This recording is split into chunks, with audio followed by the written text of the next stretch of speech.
On the coldest Christmas Eve, Boston had seen in decades.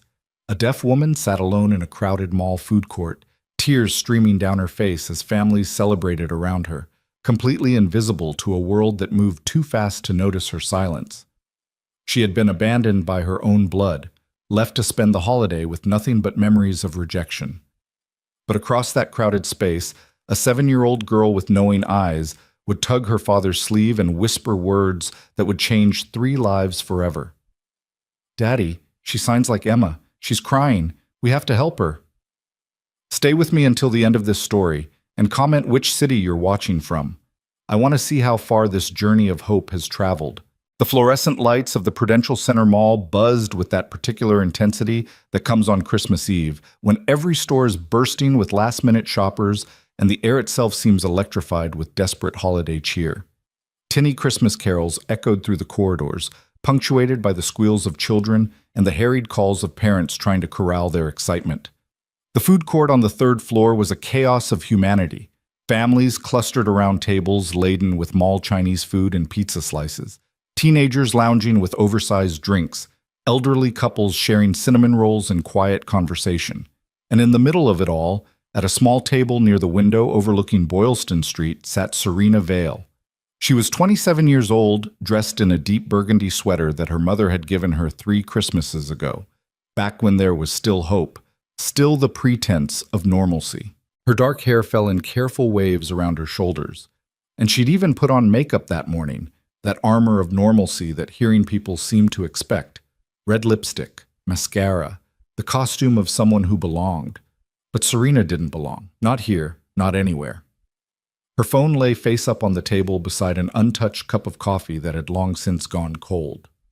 The screen was dark now, but she kept staring at it anyway, as if the sheer force of her gaze might make it light up with a different message than the one that had arrived 2 hours ago. "Serena, I'm so sorry, but we're not going to be able to do Christmas dinner this year. Mom's not feeling well, and with everything that's been going on, we just think it's better if we keep it small. Just immediate family. You understand? We'll catch up after the holidays. Merry Christmas. Marissa." Just immediate family.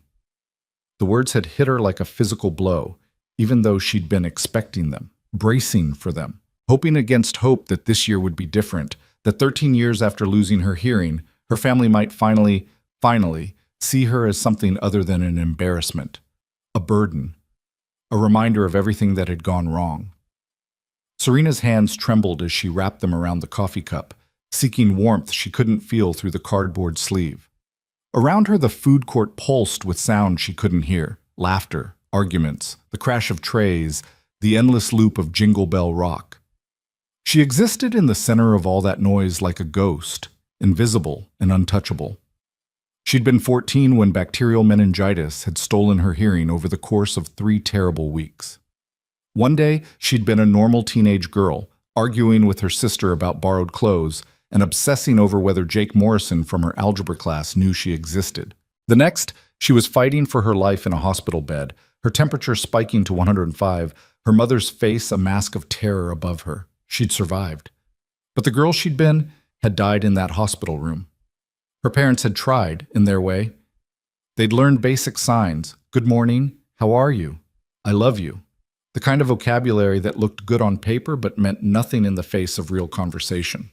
Her father, a corporate lawyer who'd built his career on the power of his voice, had gradually stopped talking to her at all. It was easier, she supposed, than dealing with the frustration of communication that required patience and presence. Her mother had cried. A lot. As if Serena's deafness was a death she was meant to mourn publicly, a tragedy that had happened to her rather than to her daughter. And Marissa, beautiful, perfect Marissa, 3 years older and golden in every way Serena wasn't, had simply moved on. She'd graduated college, gotten engaged, built a life that had less and less room for a sister who required accommodation, who made family gatherings complicated, who reminded everyone, just by existing, that bad things could happen to people who didn't deserve them. The text message had been the final confirmation of what Serena had known for years. She was no longer part of the family equation. She was the variable they were trying to eliminate. A tear slid down her cheek, and she brushed it away quickly, glancing around to see if anyone had noticed. But of course no one had. In a crowd of hundreds, she was completely alone.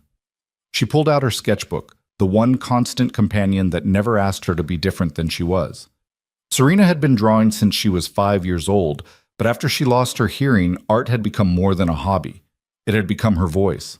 The illustrations she created for children's books told stories that didn't require sound, captured emotions that transcended language. Her pencil moved across the page almost without conscious thought, sketching the scene before her. A family of 4 at the table 10 feet away, 2 young boys sticky with ice cream, parents leaning toward each other in that easy intimacy of long partnership. She drew them in loose, expressive lines, capturing the joy she couldn't be part of. She was so focused on the drawing that she didn't notice the little girl watching her. Lucy Brand was 7 years old, small for her age, with dark curls that refused to be tamed and eyes that seemed to see everything. She stood beside her father at the Orange Julius counter waiting for their order, but her attention had snagged on the woman by the window, the pretty lady who was crying while she drew. "Daddy!" Lucy tugged on Ethan's jacket sleeve insistently. Ethan Brand looked down at his daughter with the particular expression of patient exhaustion that belongs exclusively to single parents managing the chaos of holiday shopping. He was 35, tall and lean, with the kind of face that wore stress like a permanent accessory. Not quite handsome, but striking in its intensity.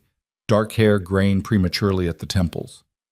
Blue eyes that crinkled at the corners from smiling through difficult years. "What is it, Luce? Our smoothies are almost ready."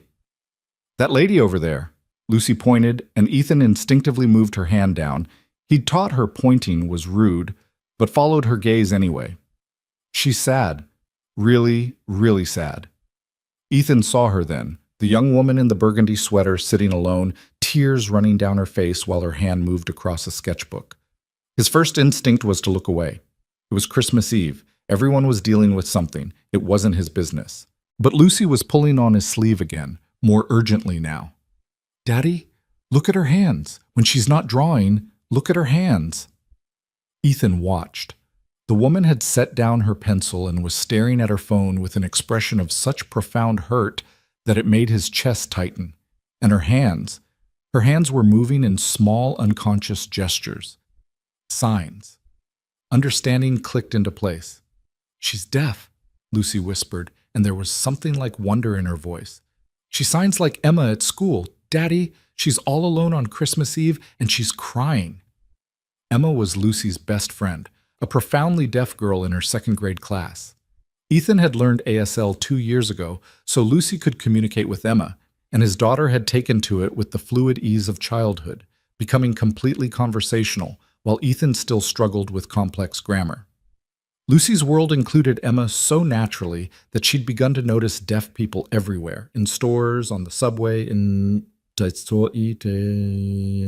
crowds. And she'd begun to notice how often they were ignored. "Lucy, honey, we can't just—" "Please, Daddy."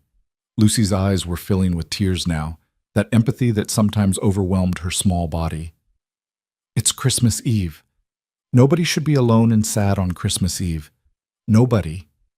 Ethan's heart twisted. Lucy's mother had died when she was 3, a brain aneurysm that struck without warning and took her in less than 24 hours. For years, Christmas had been their hardest season, the time when Lucy's missing mother felt most present in her absence. They'd built their own traditions, just the 2 of them, but Ethan knew his daughter understood loneliness in a way most 7-year-olds didn't. "Sir, your order?"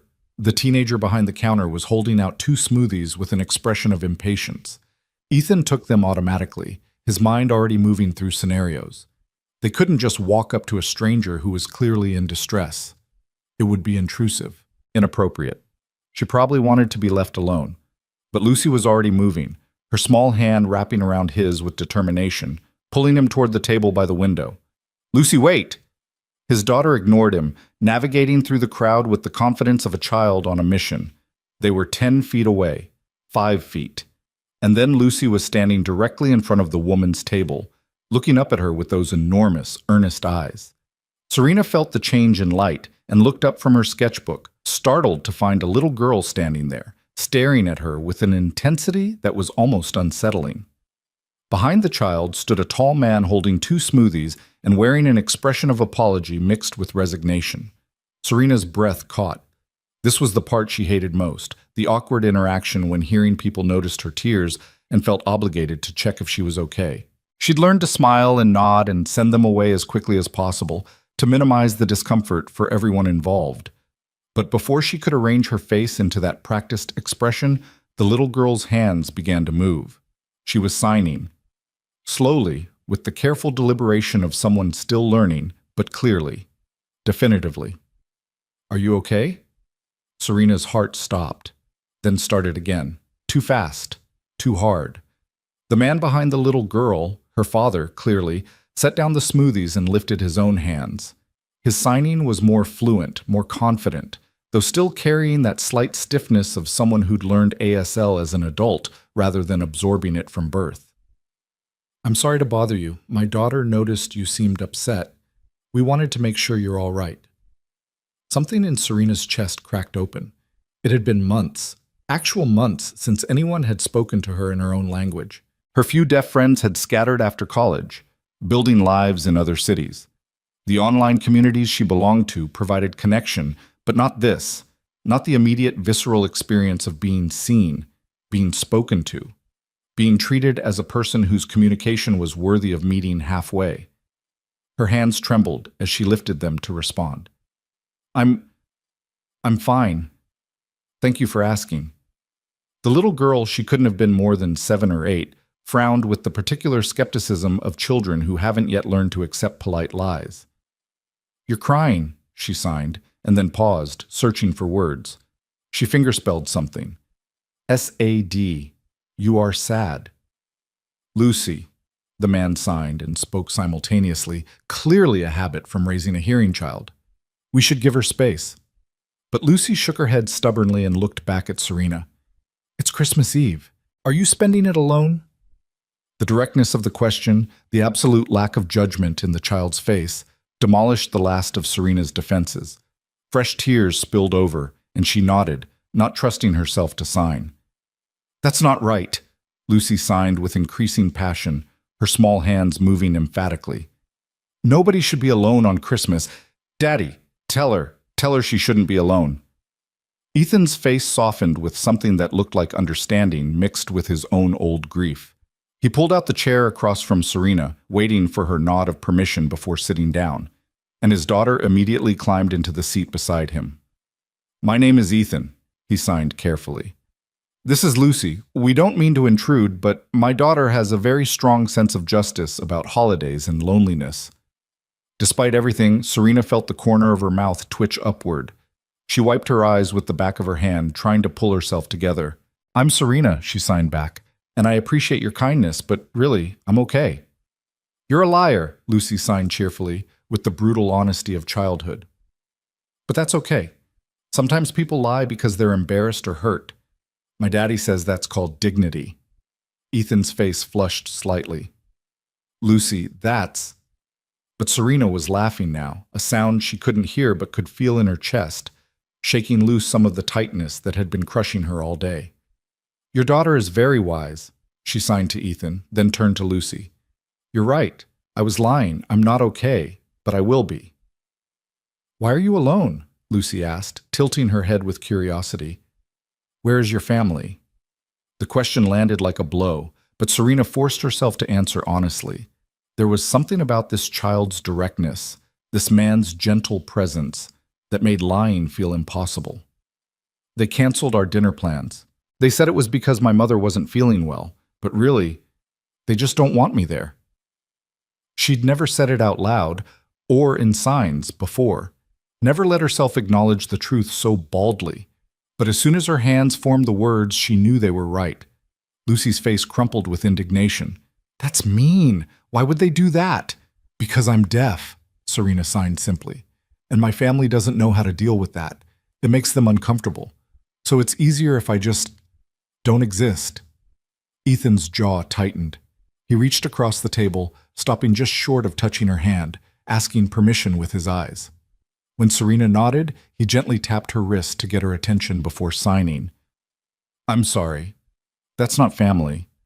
That's cruelty." The validation hit her like a wave.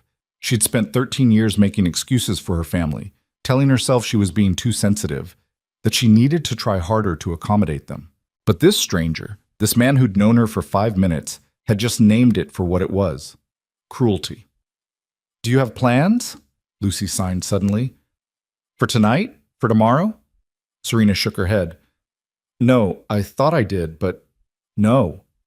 Lucy looked at her father with an expression of determination that Ethan recognized immediately. It was the same look she got when she'd decided something was wrong and needed to be fixed. Like the time she'd seen a homeless man in the cold and insisted they bring him their extra blankets, or when she'd organized her entire second-grade class to write letters to elderly people in nursing homes. His daughter had inherited her mother's enormous heart, and sometimes it terrified him. "Then you should come with us," Lucy signed decisively. "Lucy," Ethan started, but his daughter talked over him. "We're going to get hot chocolate and go home and decorate our Christmas tree.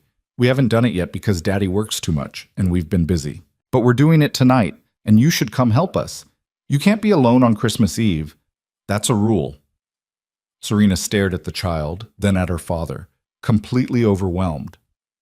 "That's very kind, but I couldn't impose." "It's not imposing if we invite you," Lucy signed matter-of-factly. "That's what Daddy always tells people when they say they don't want to be a burden. He says nobody is a burden if they're wanted." Ethan had the grace to look embarrassed at having his own parenting philosophy quoted back at him. But as he looked at Serena, really looked at her, seeing the loneliness and hurt that went so much deeper than one canceled dinner, he found himself nodding. "She's right," he signed. "If you have nowhere else to be, you're welcome to spend the evening with us. No pressure, no expectations, just company. So you don't have to be alone." Serena's throat tightened. She wanted to refuse, wanted to maintain her dignity, her independence, all the careful walls she'd built around herself over the years.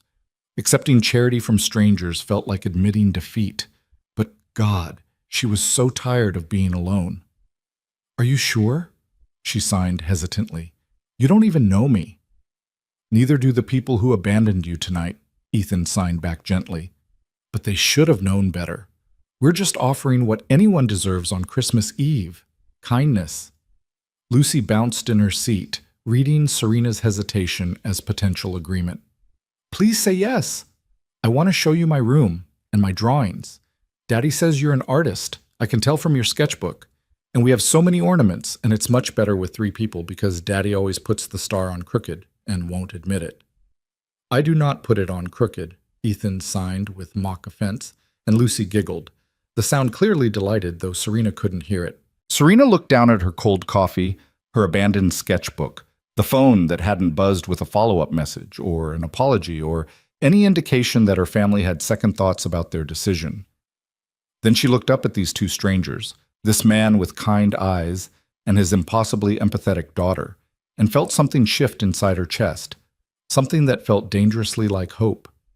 "Okay," she signed, almost surprising herself with the decision. "Yes, I'll come with you. Thank you." Lucy let out a whoop of joy that made several nearby families turn to stare, and before Serena knew what was happening, the little girl had run around the table and thrown her arms around her in an enthusiastic hug. Serena froze for a moment. Physical affection from her own family had become rare enough that she'd almost forgotten what it felt like. And then slowly, carefully, she hugged the child back. When Lucy pulled away, she was grinning. "This is going to be the best Christmas ever. You'll see." Ethan stood and began gathering the smoothies, and Serena collected her sketchbook and coat with hands that had stopped trembling. As she slid her phone into her purse, she glanced one more time at her sister's message. Just immediate family. She'd spent her whole life trying to earn a place in that category. But maybe family wasn't something you were born into. Maybe it was something you chose. Something that chose you back. As they made their way toward the mall exit, Lucy's small hand slipped into Serena's with complete trust, and Ethan walked on her other side, turning back occasionally to sign something about the weather or ask if she needed anything. For the first time in longer than she could remember, Serena didn't feel invisible. They were halfway to the parking garage when the lights went out. One moment, the mall was a blaze of Christmas lights and fluorescent brilliance.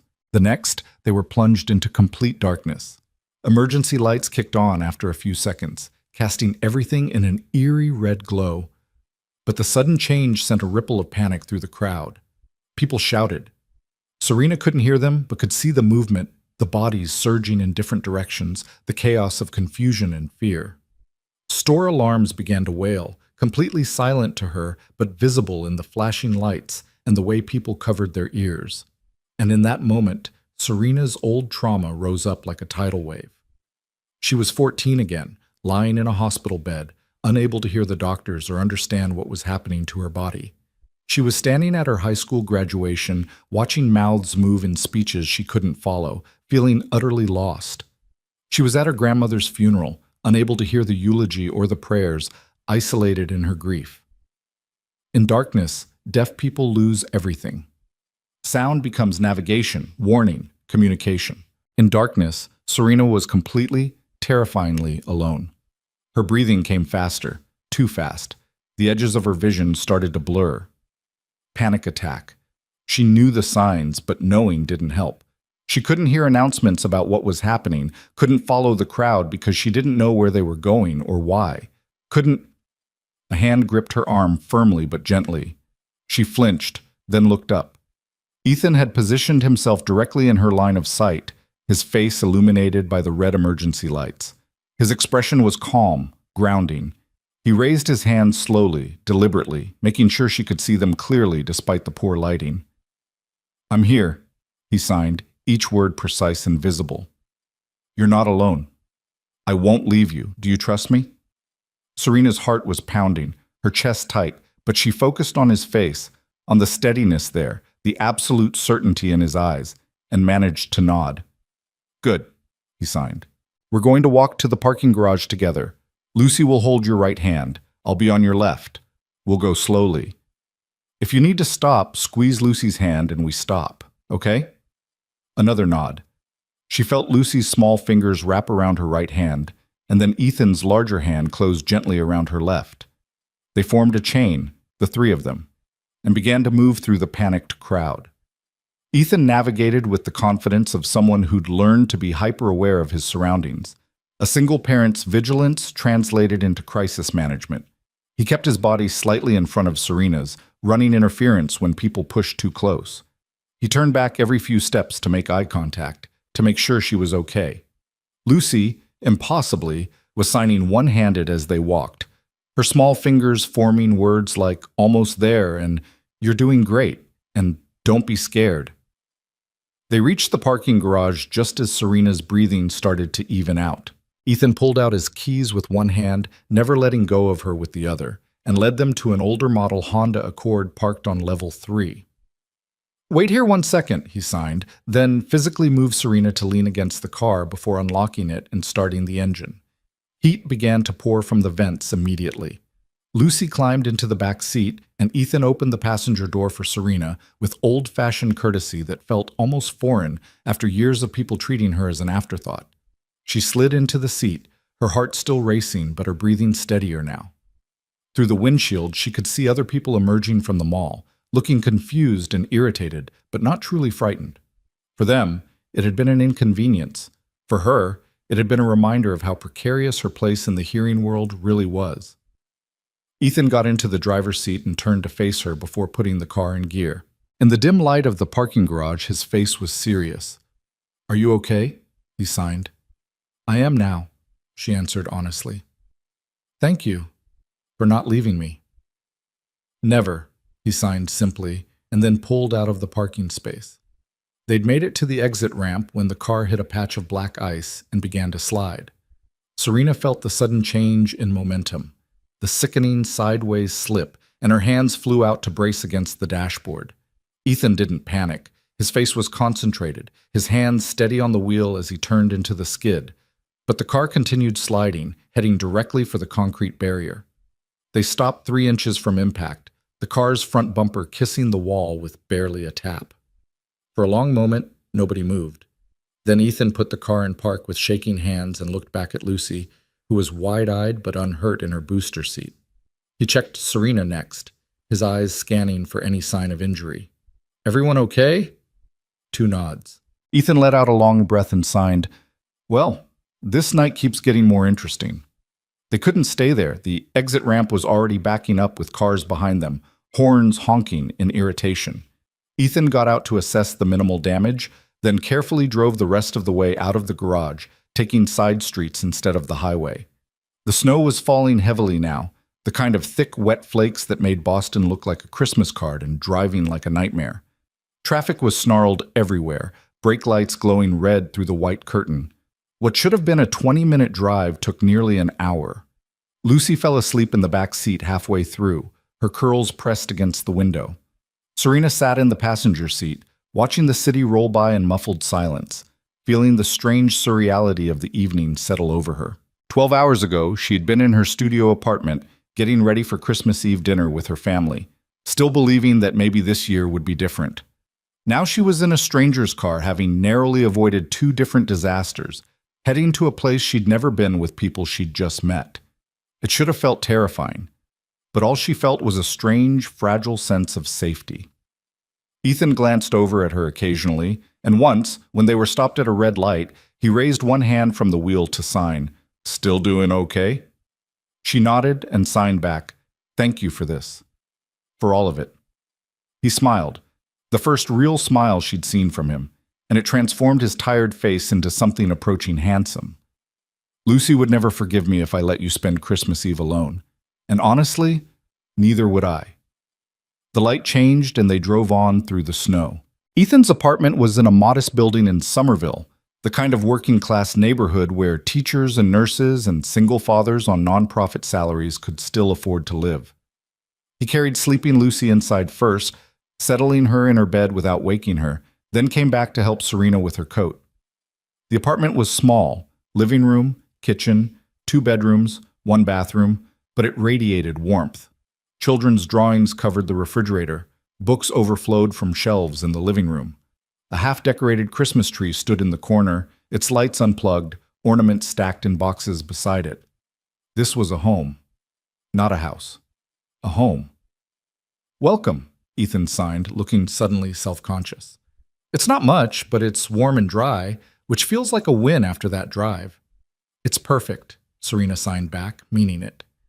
Ethan moved into the kitchen, and Serena watched through the pass-through as he filled a kettle and pulled down mugs. When he came back to the living room, he had a notepad and pen along with the hot chocolate. He wrote, "Signing is great, but my hands are cold and clumsy from driving. Mind if we write for a bit?" Serena took the notepad gratefully. "Not at all. Thank you for making this so easy."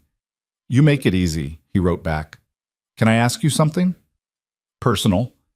"You can say no." "Okay." "The panic attack in the mall. Has that happened before?" Serena hesitated, then wrote honestly, "Yes. When I lost my hearing, I also lost a lot of my sense of safety in the world.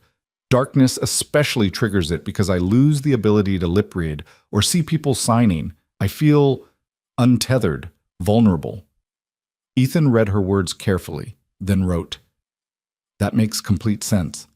I'm sorry the world doesn't accommodate that better, and I'm sorry your family isn't there to help you feel safe." The words were so direct, so kind, that Serena felt tears threatening again. She blinked them back and wrote, "Can I ask you something now?" "Of course." "Why are you doing this?" "Really? You don't know me. You didn't have to invite me here."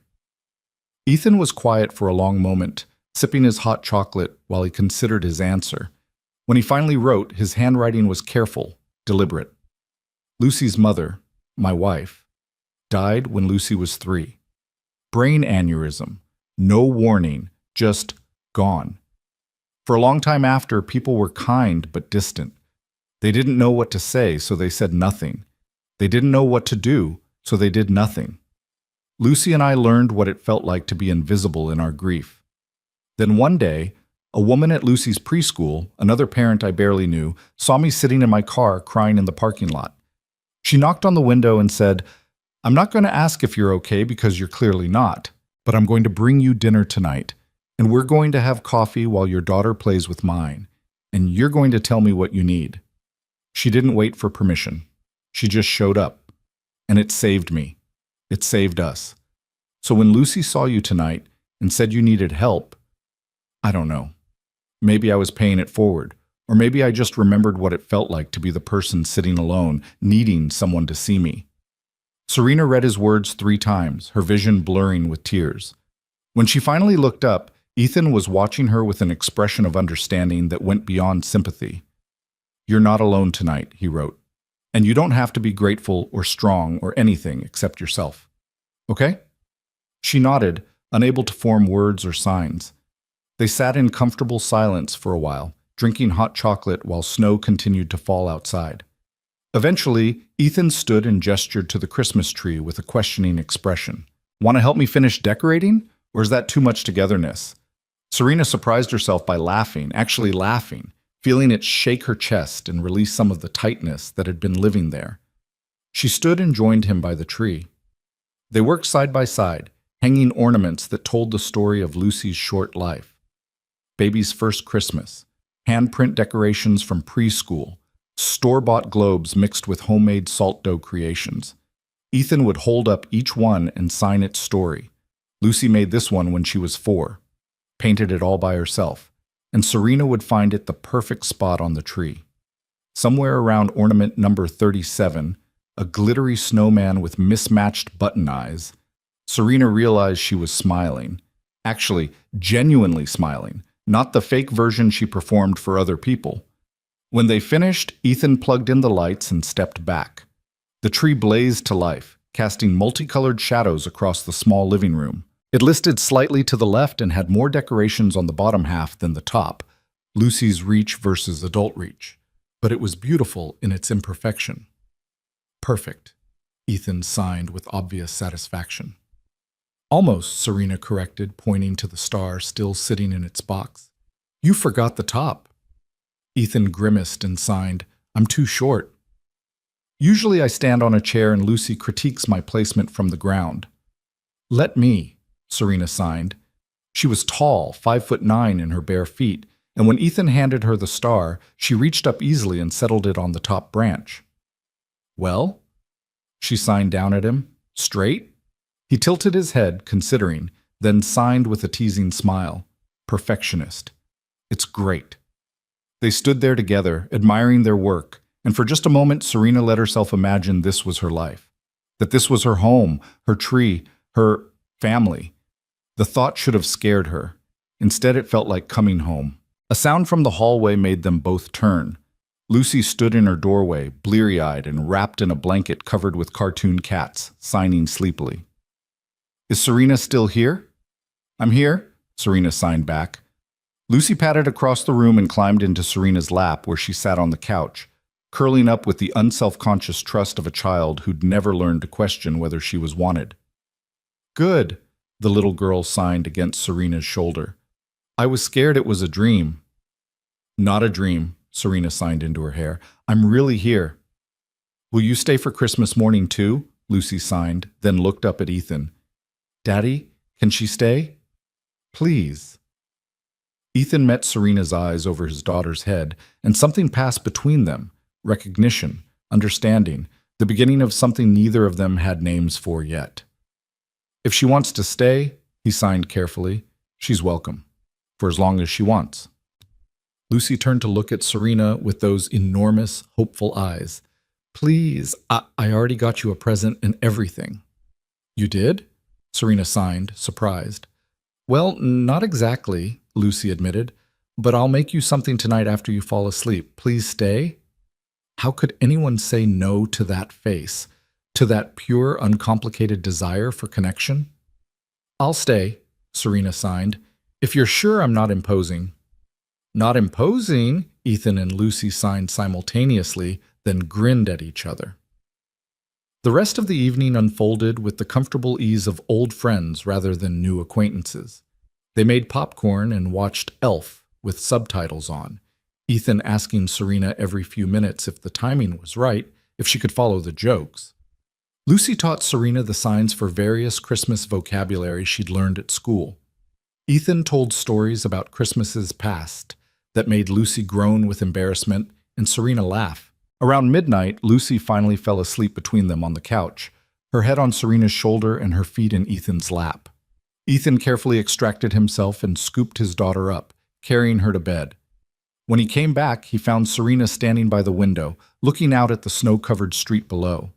He touched her shoulder gently to get her attention, and when she turned, his face was serious. "I meant what I said earlier," he signed. "You can stay. Not just tonight. If you need a place while you figure things out, Lucy's room has a daybed we never use, or the couch is actually pretty comfortable." "Ethan," Serena started, overwhelmed. "I know it sounds crazy," he continued. "We just met. But Lucy's right. Nobody should be alone on Christmas. And from what you've told me about your family, it sounds like you might need some time to rebuild. So, consider this a safe place to land. No pressure. No expectations." Serena's hands trembled as she signed back. "Why would you do this for me? Why would you take this risk?" Ethan thought for a moment before answering. "Because when my wife died, I learned that family isn't always about blood. It's about who shows up, who sees you, who stays. Lucy sees you. I see you. And if your biological family can't manage to do the same, well, that's their loss." Something in Serena's heart, some last defensive wall, crumbled completely. "Yes," she signed. "Yes, I want to stay. Not forever. Just until I figure out what comes next." "However long that takes," Ethan signed back. They stood there in the Christmas tree lights, two broken people who'd found each other in the chaos of a mall food court, and for the first time in 13 years, Serena felt like maybe, she was exactly where she was supposed to be. Outside, snow continued to fall on Christmas Eve, blanketing the city in white. Inside, Serena Vale discovered something she'd been searching for her entire life. A place where her silence wasn't something to be fixed. Where her difference wasn't a burden. Where she was seen, valued, wanted exactly as she was. As she settled onto the couch with blankets Ethan had brought from the linen closet, her phone buzzed one last time. Another text from Marissa. "Hope you understand. It's really what's best for everyone." Serena read it once, then turned off her phone and tucked it away.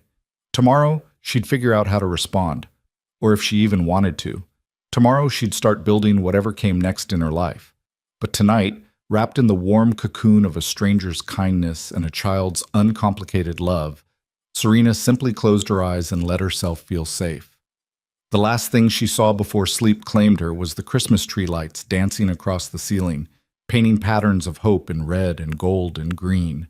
And for the first time in longer than she could remember, she slept without nightmares. Morning came with the kind of brilliant winter sunlight that only follows heavy snow, sharp and clean and almost painfully bright.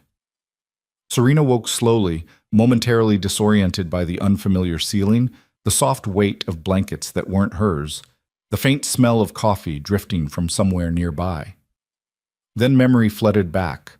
The mall, the darkness, the slide on black ice, the Christmas tree glowing in the small living room, Lucy's small hand in hers, Ethan's steady presence guiding her through panic. She sat up carefully, folding the blankets with automatic precision, trying to leave no evidence of her presence beyond what was absolutely necessary. Old habits from years of making herself as unobtrusive as possible, of taking up as little space as she could manage. The apartment was quiet, or at least it appeared to be. Serena could never be entirely sure. She stood and padded toward the kitchen, where Ethan stood at the stove flipping pancakes with the focused concentration of someone who'd learned to cook through trial and error rather than natural talent. He must have sensed movement in his peripheral vision, because he turned and his face broke into a smile that was part relief, part genuine pleasure. "Good morning," he signed with one hand, spatula still held in the other. "Coffee?" "Please," Serena signed back, then hesitated. "I should probably go. You've already done so much, and I don't want to." Ethan set down the spatula deliberately and turned to face her fully, both hands free now. "Serena, stop. You're not imposing. Lucy will be devastated if you leave before she wakes up. Plus, I made way too many pancakes." He gestured at the tower of increasingly misshapen circles stacked on a plate. "I got ambitious." Despite herself, Serena laughed. "Those are very creative shapes." "The polite word is rustic," Ethan signed with mock dignity. "Lucy calls them Daddy's abstract art pancakes." but they taste fine, I promise. He poured her coffee, black, and she accepted it gratefully, and they stood together in the small kitchen as weak winter sunlight streamed through the window above the sink. Outside, the street was a wonderland of white, cars buried under snow, the whole city hushed and transformed. It's beautiful, Serena signed, looking out. It's going to be a nightmare to shovel, Ethan signed back pragmatically. But yes, beautiful. A small tornado of energy burst into the kitchen. Lucy, still in her cat print pajamas, hair an absolute disaster, eyes bright with Christmas morning excitement. Serena, she signed enthusiastically, then immediately grabbed Serena's hand and started pulling. You stayed, you really stayed. Come see, I made you something. Lucy, let her wake up first, Ethan signed, but he was smiling. No time, Daddy, it's Christmas. Lucy tugged Serena toward the living room, where the tree still glowed softly in the morning light. Beneath it, a small collection of wrapped presents sat alongside something that clearly hadn't been there last night, a lumpy package wrapped in newspaper and tied with yarn. Lucy picked it up reverently and thrust it toward Serena. I made it last night after you fell asleep. I know it's not fancy, but Daddy said the best gifts are the ones that come from your heart, so I made this from my heart. Serena's throat tightened as she carefully unwrapped the newspaper. Inside were a pair of cream-colored gloves, clearly hand-knitted by someone who was still learning, with uneven stitches and one finger slightly longer than the others, but made with such obvious care that they were beautiful in their imperfection. For your hands, Lucy signed solemnly, so they stay warm when you talk, because your hands are your voice, and voices should never be cold. The words hit Serena like a physical blow. In 13 years, no one in her family had ever acknowledged her hands as her voice. They'd treated her signing as an inconvenience, an accommodation they had to make, a reminder of what she'd lost rather than what she'd gained. But this 7-year-old child, who'd known her for less than 12 hours, understood something fundamental that her own parents had never grasped. Her hands weren't a substitution for speech. They were speech. They were her voice, as valid and valuable as any sound that came from a mouth. Tears spilled over before Serena could stop them. She pulled the gloves on carefully. They fit reasonably well despite the uneven knitting, and then reached for Lucy, pulling her into a fierce hug. When she pulled back, her hands were shaking as she signed, "This is the most beautiful gift anyone has ever given me. Thank you." Lucy beamed, then signed with the casual generosity of childhood, "You're welcome. Now you're part of our family, so you get Christmas presents. That's how it works." Lucy, Ethan signed gently, coming into the room with plates of pancakes. "We talked about this. Serena is our guest. She might have other plans, other people to see." But Serena was shaking her head before he finished signing. She looked at Lucy, then at Ethan, and signed with a conviction that surprised her. "I don't. And I would be honored to spend Christmas with you, if the invitation is still open." "It's open forever," Lucy signed emphatically. "Right, Daddy?" Ethan's expression softened into something that looked almost like wonder. "Right," he signed quietly. "Forever." They ate pancakes at the small kitchen table, abstract art and all, and Lucy kept up a running commentary and signs about her favorite ornaments on the tree, her best friend Emma's new puppy, her teacher Ms. Rodriguez, who was learning to sign so the whole class could talk to Emma. Her hands moved with the fluid enthusiasm of childhood, sometimes faster than Serena could fully follow. And when she got stuck on a sign she didn't know, she'd fingerspell it laboriously or grab her father's arm for help. It was chaotic and warm and utterly ordinary, and Serena found herself aching with how much she'd missed this. Not Christmas specifically, but the simple experience of being included, of conversation that flowed naturally, of being able to follow what was happening without constantly asking people to repeat themselves or watching them give up in frustration. After breakfast, Lucy insisted on opening presents, and Serena watched as father and daughter exchanged gifts with the comfortable ritual of a two-person family. Books for Lucy. She was reading at a 4th grade level, Ethan signed proudly. A new winter coat, a set of gel pens she'd been wanting. For Ethan, Lucy had made a mug in art class painted with wonky hearts and the words "Best Dad" in uneven letters. Ethan held it like it was made of gold, signing to his daughter, "Perfect. I'm going to use this every single day." "Even at work?" "Especially at work." They were so easy with each other, so comfortable in their love, that Serena felt like an intruder on something sacred. She started to excuse herself, to give them privacy, but Lucy grabbed her hand. "Wait, you have to open yours too." "I already did," Serena signed, holding up her gloved hands. "These are perfect." "No, no, your other present." Lucy dove under the tree and emerged with a flat package that Serena hadn't noticed before. The wrapping paper was covered in snowflakes, and a tag read simply, "Serena." She looked at Ethan questioningly, and he had the grace to look slightly embarrassed. "I might have grabbed something while you and Lucy were decorating last night," he signed. "I had some Amazon gift cards saved up. It's nothing big." Serena unwrapped it carefully, her heart hammering. Inside was a leather-bound sketchbook, the expensive kind with thick, textured paper that could handle watercolors and ink, and a set of professional-grade colored pencils. "I saw your drawings," Ethan signed when she looked up at him with wide eyes. "At the mall. You're incredibly talented. I don't know. I thought maybe you'd want something nice to work with, something that was just yours." Serena pressed her hand to her mouth, overwhelmed. The sketchbook alone was easily $70. The pencils another $50. This wasn't an afterthought. This was a gift chosen with attention, with the kind of care that came from actually seeing someone. "Ethan, this is too much," she signed shakily. "It's not," he signed back firmly. "And you're not allowed to argue on Christmas. Those are the rules." Lucy nodded sagely. "Rules are rules." Serena opened the sketchbook to the first pristine page and ran her fingers over the paper, feeling its texture, its possibility. Then she signed to both of them, words she'd been holding back since she woke up. "I don't know how to thank you, either of you. You've given me more in one night than my own family has given me in years." "Then they're fools," Lucy signed with the blunt honesty of childhood. "And we're lucky, because now we get you." The morning dissolved into the pleasant laziness of holiday routine. Lucy played with her new gel pens at the kitchen table, creating elaborate drawings she insisted on explaining in minute detail. Ethan washed dishes while Serena dried, the two of them falling into an easy rhythm.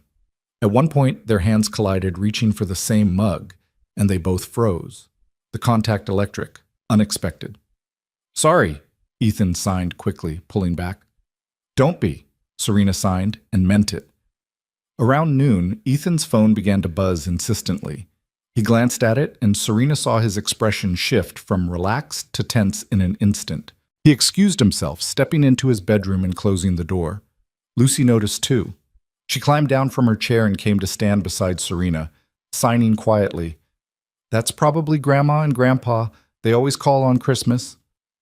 "Your other grandparents?" Serena asked. Lucy shook her head. "Mommy's parents. They live in Florida. They want Daddy to move there so they can help with me, but Daddy says our life is here." She paused, then signed with unusual seriousness for a 7-year-old. "They don't understand why Daddy works so much. They think he should find someone to help, but Daddy says we're doing just fine on our own." Serena felt a pang of recognition, the weight of other people's expectations. The subtle message that you weren't enough, that you needed to be different, that you were failing some invisible standard. "I think you're doing more than fine," she signed to Lucy. "I think you and your daddy are doing beautifully." Lucy smiled, then her expression turned calculating, the look of a child formulating a plan. "Serena, can I ask you something?" "Of course." "Are you going to stay with us? Like, really stay? Not just for today?" The question hung in the air between them. Serena knew the responsible answer, that she needed to go back to her own apartment, her own life, that she couldn't impose on Ethan's hospitality indefinitely. But when she opened her mouth to sign that responsible answer, different words came out. "Would you like me to stay?" "Yes," Lucy signed emphatically. "So much yes. You make everything better. You make Daddy smile more. And you understand my signs, even the ones I mess up.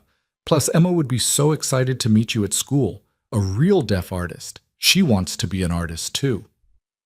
"Lucy," Serena signed carefully, "I think that's something your daddy and I need to talk about. It's a big decision." "But you want to stay," Lucy signed. Not a question, a statement. "I can tell." Before Serena could respond, Ethan emerged from the bedroom, his face carefully neutral in the way that meant he was actively working to hide strong emotion. He signed to Lucy first. "Grandma and Grandpa say Merry Christmas. They sent you a card with money. It's in the mail." "Did they ask about me moving there again?" Lucy signed with the weary wisdom of a child who'd heard the same argument too many times. Ethan hesitated, then nodded. "They worry about you, about us." "But we're okay," Lucy signed firmly. "Aren't we, Daddy? We're okay." "We're okay," Ethan confirmed, but something in his expression remained troubled. The afternoon passed in a comfortable haze. They watched more movies, Home Alone with subtitles, Lucy providing enthusiastic signed commentary throughout. Ethan made grilled cheese sandwiches for lunch, and Lucy insisted on showing Serena every single one of her art projects from school, which were numerous and stored in a massive folder under her bed. But underneath the domestic peace, Serena could feel something building. A tension that had nothing to do with her presence and everything to do with the phone call Ethan had received. She saw it in the way his shoulders never quite relaxed, and how he kept glancing at his phone as if expecting another call. Finally, as evening approached and Lucy was occupied building an elaborate Lego castle in her room, Serena touched Ethan's arm to get his attention. "Do you want to talk about it?" she signed. He looked at her for a long moment, clearly wrestling with something, then gestured to the small balcony off the living room. They stepped outside into the biting cold, their breath visible in the frigid air. "It's my in-laws," he signed, his movements sharp with frustration. "Lucy's grandparents. They've been pushing for months for us to move to Florida. They retired there 5 years ago, and they think Lucy needs—" He paused, searching for words. "They think she needs more stability, more family, a mother figure. But Lucy has you," Serena signed. "I know that," Ethan signed back. "But they lost their daughter. Lucy is all they have left of her. And they look at my life, the long hours at work, the small apartment, me struggling to do everything alone, and they see failure. They see a child who's missing out." "What do you see?" Serena asked. Ethan leaned against the railing, looking out at the snow-covered street below. When he signed again, his movements were slower, more thoughtful.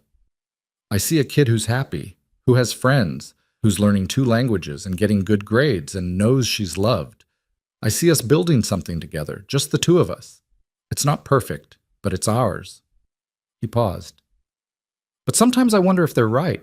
If Lucy needs more than I can give her, if I'm being selfish by keeping her here." Serena stepped closer, making sure he could see her hands clearly in the fading light. "Can I tell you what I see?" she signed. "I see a father who learned an entire language so his daughter could communicate with her best friend. I see a man who noticed a stranger crying in a mall and didn't look away. I see someone who drives through snowstorms and navigates blackouts and makes terrible pancakes." Ethan huffed a laugh despite himself. "All because he wants his daughter to know she's valued. That's not failure, Ethan. That's love."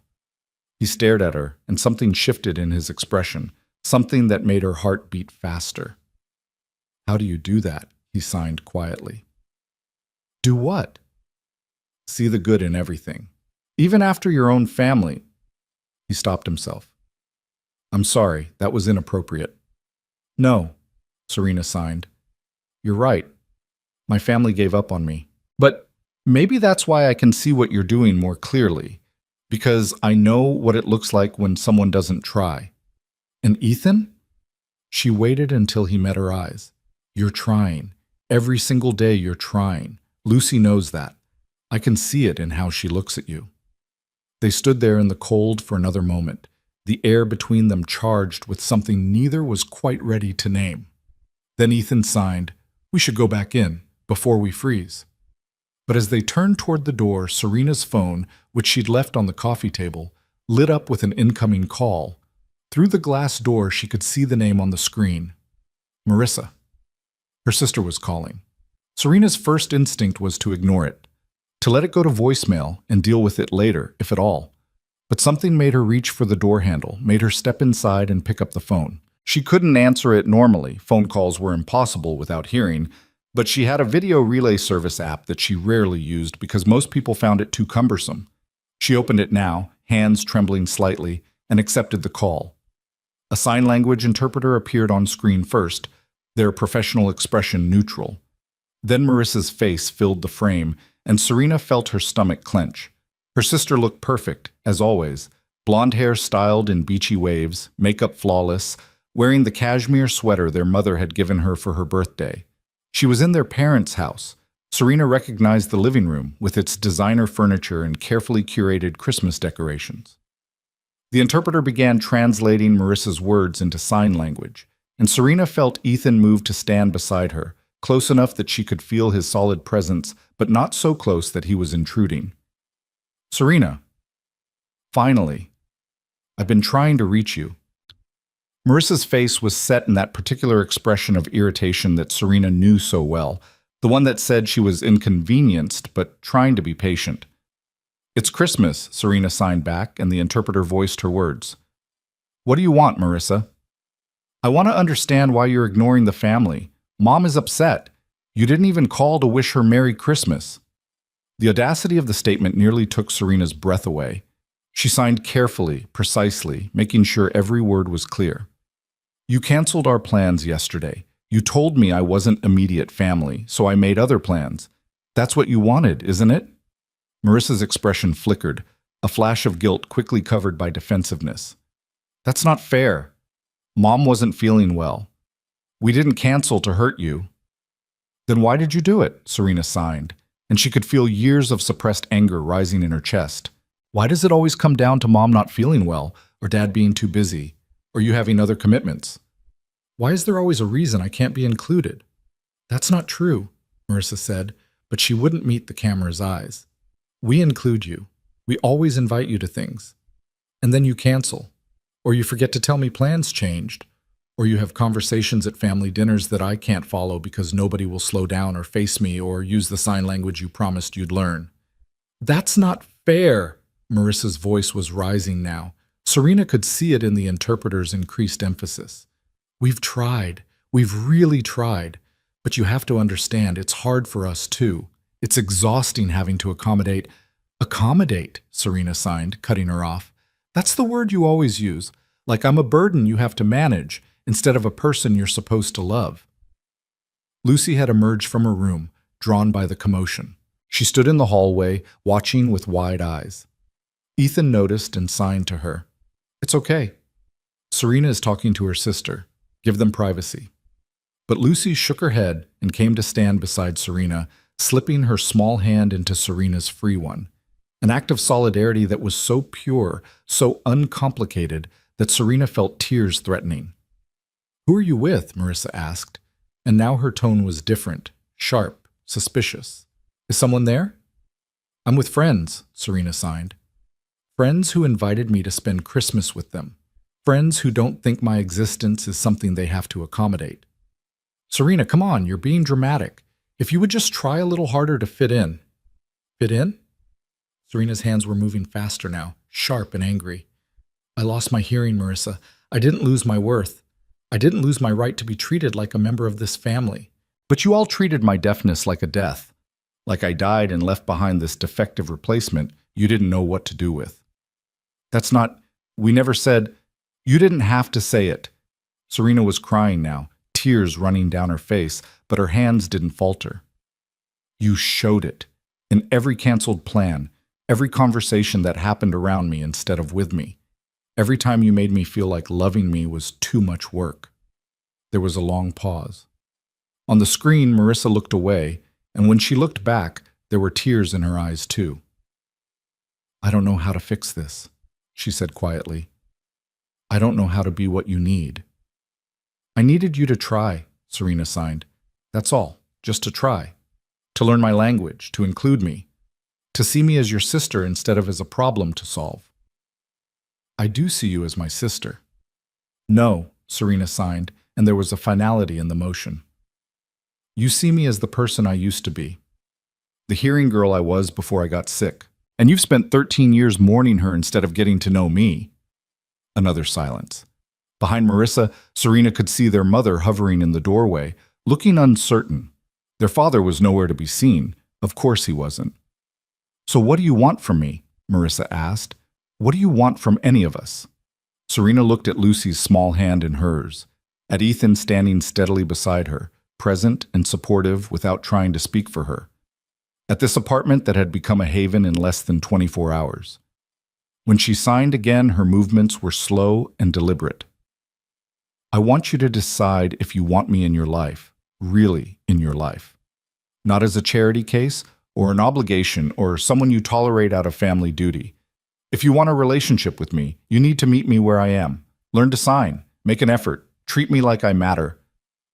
And if you can't do that, she paused, letting the weight of it settle. Then I need you to let me go, because I'm done begging my own family to love me. Marissa was openly crying now. Serena, please don't do this, not on Christmas. You did this on Christmas, Serena signed back. Yesterday, when you told me I wasn't immediate family. I'm just finally accepting the truth of it. She ended the call before her sister could respond, before she could see whatever expression crossed Marissa's face. The screen went dark, and Serena stood there in the middle of Ethan's living room, shaking with the aftermath of 13 years of suppressed pain finally released. Lucy was the first to move. She wrapped her arms around Serena's waist and held on tight, and Serena felt the small, solid warmth of her and started to cry harder. Not from sadness now, but from the overwhelming relief of being seen, being chosen, being valued exactly as she was. Ethan stepped closer and signed simply, "You were brave." "I was angry," Serena signed back. "Sometimes those are the same thing." They stood there, the three of them, as Christmas evening settled over the city outside. Somewhere in suburban Boston, Serena's family was dealing with the fallout of a conversation they'd avoided for over a decade. But here, in this small apartment, Serena felt something she'd been chasing her entire life. Peace. "I'm sorry you had to see that," she signed to Lucy. But the little girl shook her head fiercely. "I'm not sorry. She was mean to you, and you told her the truth. That's what brave people do." "When did you get so wise?" Serena signed, managing a watery smile. "I'm 7, Lucy signed matter-of-factly. "I know things." Ethan made hot chocolate, apparently his solution to all emotional crises, and they settled on the couch together, Lucy in the middle, the Christmas tree lights casting a soft glow over them all. Eventually, Lucy's eyes began to droop, and Ethan carried her to bed, tucking her in with the practiced efficiency of a parent who'd done this 1,000 times. When he came back to the living room, Serena was standing by the window again, looking out at the dark street below. He approached carefully, making sure she saw him before signing. "How are you feeling?" "Lighter," she signed honestly, "and terrified and free, all at the same time." "That's a lot of emotions." "It's been a lot of a day. A lot of 2 days, actually." She turned to face him fully. "Ethan, I meant what I said earlier, about maybe staying for a while. But after that call, after everything, I don't want you to feel obligated. I don't want to be your charity project." His expression turned fierce. "You're not a charity project. You're—" He paused, searching for words. "You're someone who walked into our lives at exactly the right moment. Lucy hasn't been this happy in months, and I—" He trailed off, looking uncertain. "You what?" Serena signed gently. "I like having you here," he signed finally. "Not because you need rescuing.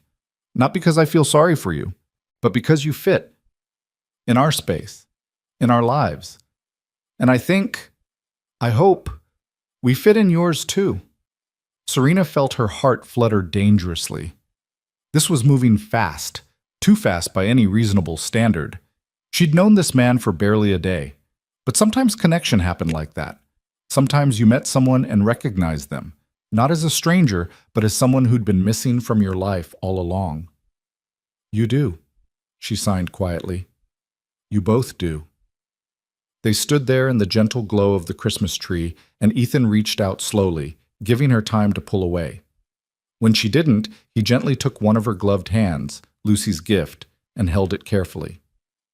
"Stay," he signed with his free hand, "for as long as you want. We'll figure out the rest as we go." "Okay," Serena signed back. "I'll stay." And as they stood there, hands linked, the weight of the day's emotions settling into something that felt almost like hope, Serena realized something fundamental had shifted. She'd spent 13 years trying to fit into a family that didn't want to make room for her. But maybe family wasn't something you had to earn or beg for. Maybe family was simply this: people who saw you and chose you and made space for you exactly as you were. Outside, snow began to fall again, soft and silent. Inside, Serena stood with her hand in Ethan's, and for the first time since she'd lost her hearing, she didn't feel lost herself. She felt found. The next 3 days unfolded with a rhythm that felt both foreign and achingly familiar to Serena. She woke each morning on Ethan's couch, sunlight streaming through the windows, the smell of coffee already brewing in the kitchen. Lucy would pad out in her pajamas, signing a sleepy "good morning" before climbing onto the couch beside her for what became their ritual morning cuddle. Ethan would emerge shortly after, hair disheveled, making breakfast with varying degrees of success. On the morning of December 27th, Serena woke to find Lucy already awake, sitting cross-legged at the end of the couch with her gel pens and a stack of paper, drawing something with intense concentration. Serena sat up slowly, and Lucy noticed immediately, her face breaking into a grin. "You're awake! Look what I'm making!" She held up a series of drawings, stick figures that were clearly meant to be the three of them. One showed them decorating the Christmas tree. Another showed them eating pancakes. A third showed them all sleeping in different rooms of the apartment, with hearts floating above each figure. "These are beautiful," Serena signed. "Are they for your room?" Lucy shook her head emphatically. "They're for you, so when you move into the other room you have pictures to remember that you belong here." The casual way Lucy said, "when you move into the other room," not if, but when, made Serena's chest tighten. She signed carefully, "Lucy, honey, I'm still just visiting. I have my own apartment, my own life." "But you could have a life here too," Lucy signed with the simple logic of childhood. "You said you'd stay as long as you wanted, and you still want to stay, right?" Before Serena could formulate an answer that was both honest and age-appropriate, Ethan appeared in the doorway, already dressed for the day in jeans and a navy sweater. He must have caught the tail end of their conversation because his expression was apologetic. "Lucy, we talked about this," he signed gently. "Serena is our guest. We can't pressure her." "I'm not pressuring," Lucy protested. "I'm just asking. There's a difference." Ethan looked at Serena with a question in his eyes, an invitation to set boundaries if she needed to. But the truth was, she didn't want boundaries. Not really. The idea of going back to her studio apartment, to the silence and isolation that had defined her life for years, felt increasingly unbearable. "How about this?" Serena signed to Lucy. "I'll stay through the new year. That gives us time to figure out what makes sense. Deal?" "Deal," Lucy signed enthusiastically, then immediately returned to her drawings, satisfied with this victory. Ethan caught Serena's eye and signed, "Coffee?" They moved into the kitchen together, and once they were out of Lucy's sightline, Ethan signed more seriously. "I'm sorry if she's being too much. She gets attached quickly, and after her mom—" He paused, searching for words.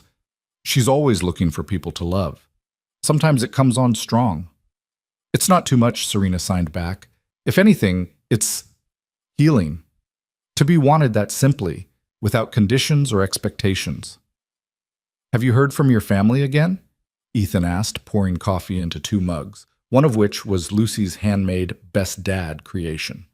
Serena shook her head. "Marissa texted yesterday, said we should talk when everyone's calmed down.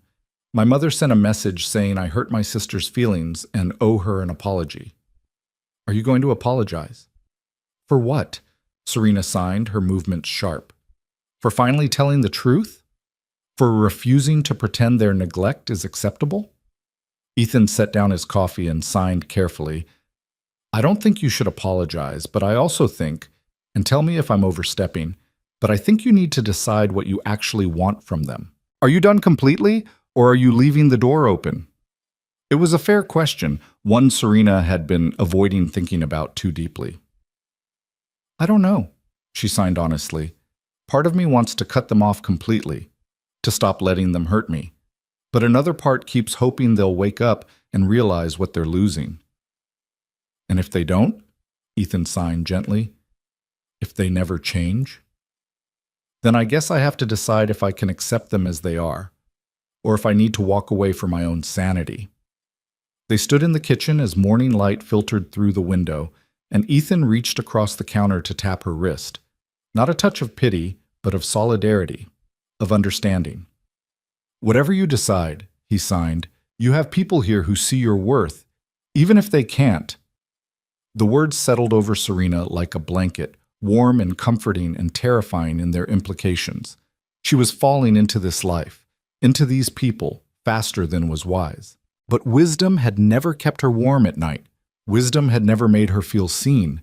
Their moment was interrupted by a loud crash from the living room, followed by Lucy's voice, high and distressed in a way that needed no translation. They both rushed in to find her standing amidst a pile of books that had fallen from the shelf, tears streaming down her face, signing frantically. "I'm sorry, I'm so sorry. I was trying to reach the art book on the top shelf to show Serena and I, pulled too hard, and now everything fell and I broke Mommy's picture frame." Sure enough, amidst the scattered books was a broken picture frame, glass shattered across the floor. The photo inside, protected by the glass, showed a beautiful woman with Lucy's same dark curls, holding an infant and laughing at whoever was behind the camera. Ethan's face went pale. He knelt carefully, avoiding the glass, and picked up the photo with hands that trembled slightly. "It's okay," he signed to Lucy, though his movements were stiff. "Accidents happen. Go to your room while I clean up the glass." "You're not in trouble." But Lucy was crying harder now, signing through her tears. "But it was Mommy. It was the picture from my first birthday. And now it's broken, and I broke it, and I'm sorry." Serena knelt beside Lucy, gently turning the child's face toward her so she could see her signs clearly. "Hey, look at me. The picture is fine, see? The glass broke, but your mommy's picture is perfect. Your dad can get a new frame. Everything's okay." "But Daddy's sad," Lucy signed, and it was said with such perceptiveness that Serena's heart ached. "He gets sad when he looks at Mommy's pictures. I know he tries to hide it, but I can tell." Serena glanced at Ethan, who was carefully picking up pieces of glass with a dustpan, his face carefully neutral in that way that meant he was working very hard to hold something back. "Your dad gets sad because he loved your mom very much," Serena signed to Lucy. "And when someone we love is gone, we feel sad sometimes. But that's okay. Sad isn't bad. It just means we remember them." "Do you get sad about your family?" Lucy asked with the directness that children specialize in. "Sometimes," Serena signed honestly, "but I'm learning that family isn't just about blood. It's about who chooses to love you." Lucy processed this, then signed quietly, "I choose to love you." The words hit Serena like a physical force. She pulled Lucy into her arms and held her tight, this child who had no reason to love her except that she'd decided to. This little girl whose heart was so big it seemed impossible that one small body could contain it all. When she pulled back, Ethan had finished cleaning up the glass and was standing with the photo in his hands, his expression unreadable. "Lucy, why don't you show Serena your art supplies in your room?" he signed. "I'll be there in a minute." Lucy nodded and took Serena's hand, pulling her down the hallway. As they walked away, Serena glanced back to see Ethan sinking onto the couch, the photo pressed to his chest, his shoulders shaking with silent grief. In Lucy's room, a cheerful explosion of color with drawings taped to every available surface, the little girl began pulling out bins of crayons, markers, and paints with renewed enthusiasm. But Serena's mind was still on Ethan, alone in the living room with his memories. "Your dad really loved your mom, didn't he?" Serena signed. Lucy nodded seriously. "He says she was the best person he ever knew, that she made everything better just by being in the room. Sometimes at night I hear him talking to her picture, telling her about me, about what I did that day." Serena's throat tightened. She'd been so focused on her own pain, her own family's rejection, that she hadn't fully considered what Ethan was carrying. This man who'd opened his home to a stranger, who made breakfast every morning with tired eyes and steady hands, who'd built an entire life around his daughter's needs while grieving a loss that would never fully heal. "Do you remember your mom?" Serena signed gently. "A little bit," Lucy signed, her small hands moving slowly as she searched for memories. "I remember she smelled like flowers, and she sang to me. I can't hear the songs anymore in my head, but I remember feeling safe when she sang. That's a beautiful memory. Daddy says Mommy would have liked you," Lucy signed suddenly. He didn't say it out loud, but I saw him look at you yesterday and then look at Mommy's picture and smile. That's how I know. Before Serena could process this information, Ethan appeared in the doorway.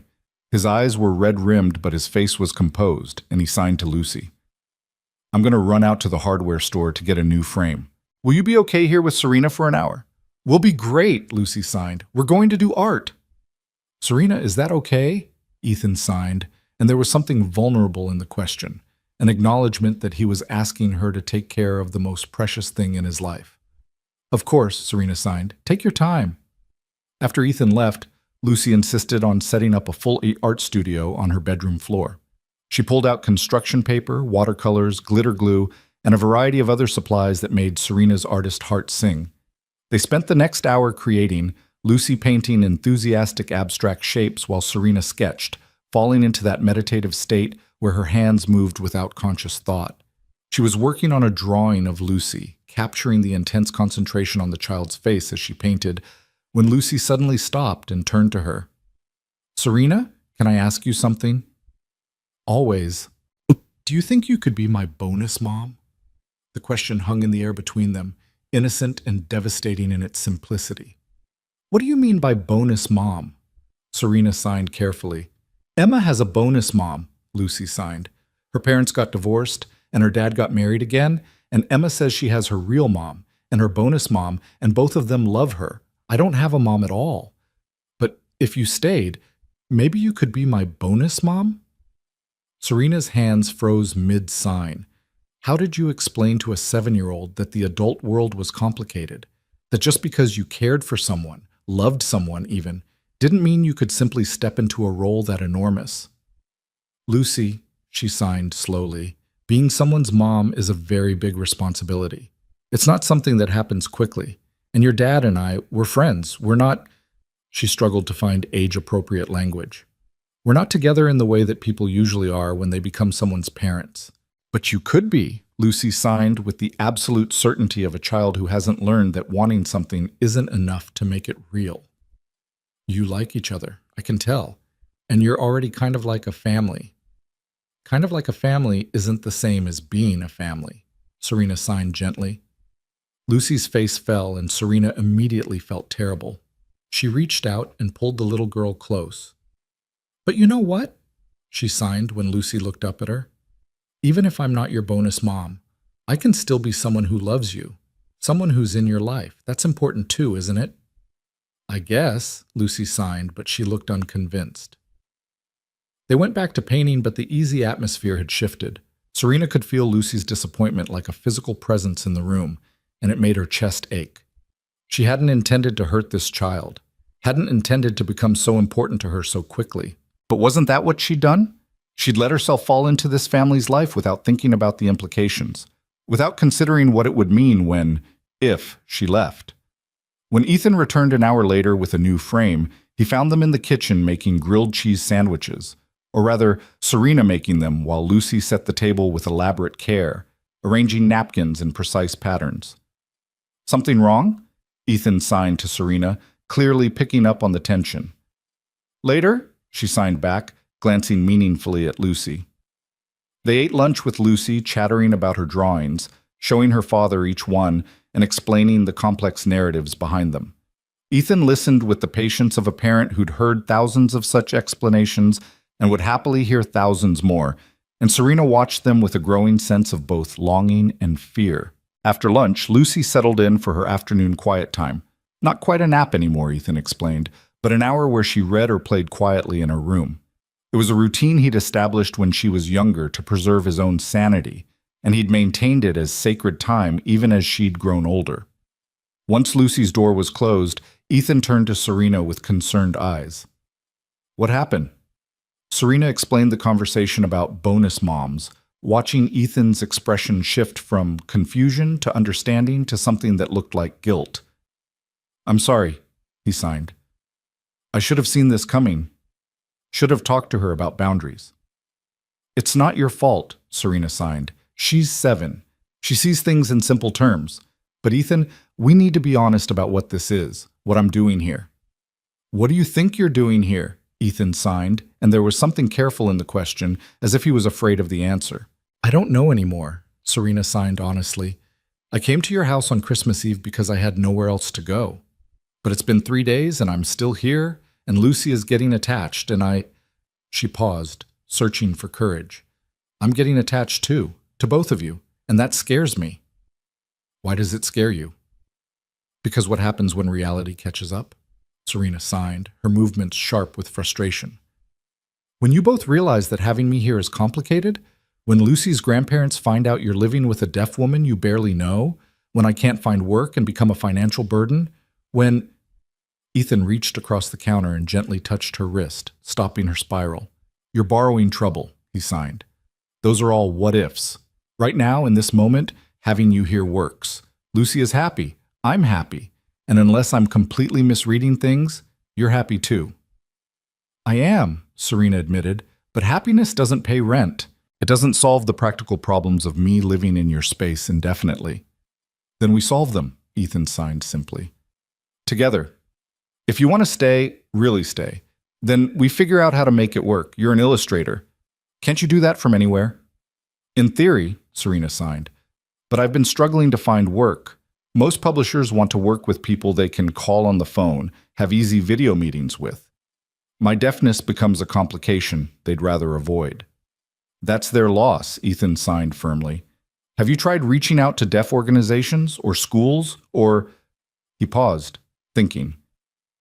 What about children's books specifically about deaf characters? Or books that are designed to be bilingual, English and ASL? Serena stared at him. In all her years trying to break into illustration, she'd never considered specializing in deaf representation. She'd been so focused on proving she could do everything hearing illustrators could do that she'd never stopped to think about the unique perspective she could offer. That's actually a really good idea, she signed slowly. I have them occasionally, Ethan signed with a slight smile.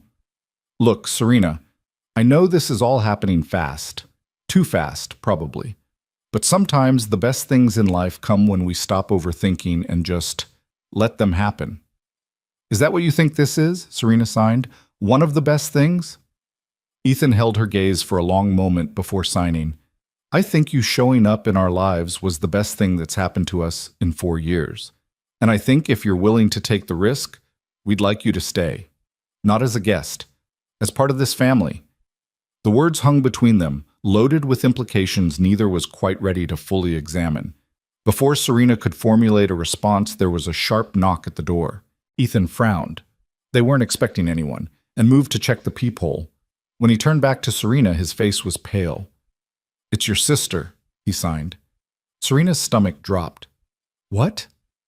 A blonde woman. She looks like you. She's signing something at the door. I can see her hands through the window. Serena's mind raced. How did Marissa even know where she was? Had she somehow tracked her phone, put out some kind of missing person alert? I'll deal with it, she signed, moving toward the door. You don't have to, Ethan signed quickly. I can send her away. But Serena shook her head. No, if she came all the way here, I need to face her. She opened the door to find Marissa standing in the hallway, dressed impeccably in a camel-colored coat and leather boots, her makeup flawless despite the cold. But her eyes were red-rimmed, and there was something frantic in her expression that Serena had never seen before. How did you find me? Serena signed coldly. Marissa pulled out her phone and opened it to show a tracking app. You're on Mom and Dad's family phone plan. I used the location feature. She had the grace to look embarrassed. I know it's invasive, but you weren't answering my texts and I was worried. Worried, Serena signed flatly. That's rich. Can we talk? Marissa signed and her movements were clumsy, years of disuse evident in every awkward gesture. Please, I came all the way here. Serena wanted to say no, wanted to slam the door in her sister's face the way her sister had been slamming metaphorical doors on her for years. But she could feel Ethan's presence behind her, could imagine what he would say about giving people chances. And against her better judgment, she stepped aside. Fine, but not here. She turned to Ethan and signed, There's a coffee shop on the corner, right? We'll go there. Are you sure? Ethan signed. Do you want me to come with you? No, Serena signed. This is something I need to do alone. But as she grabbed her coat, still wearing Lucy's gloves, Ethan caught her hand and signed quickly, "If you need me, text. I'll come immediately." The simple assurance settled something in Serena's chest. She had backup. She had people who would come if she called. That was more than she'd had 3 days ago. The coffee shop was nearly empty in the post-holiday lull, just a few students on laptops and an elderly couple sharing a muffin.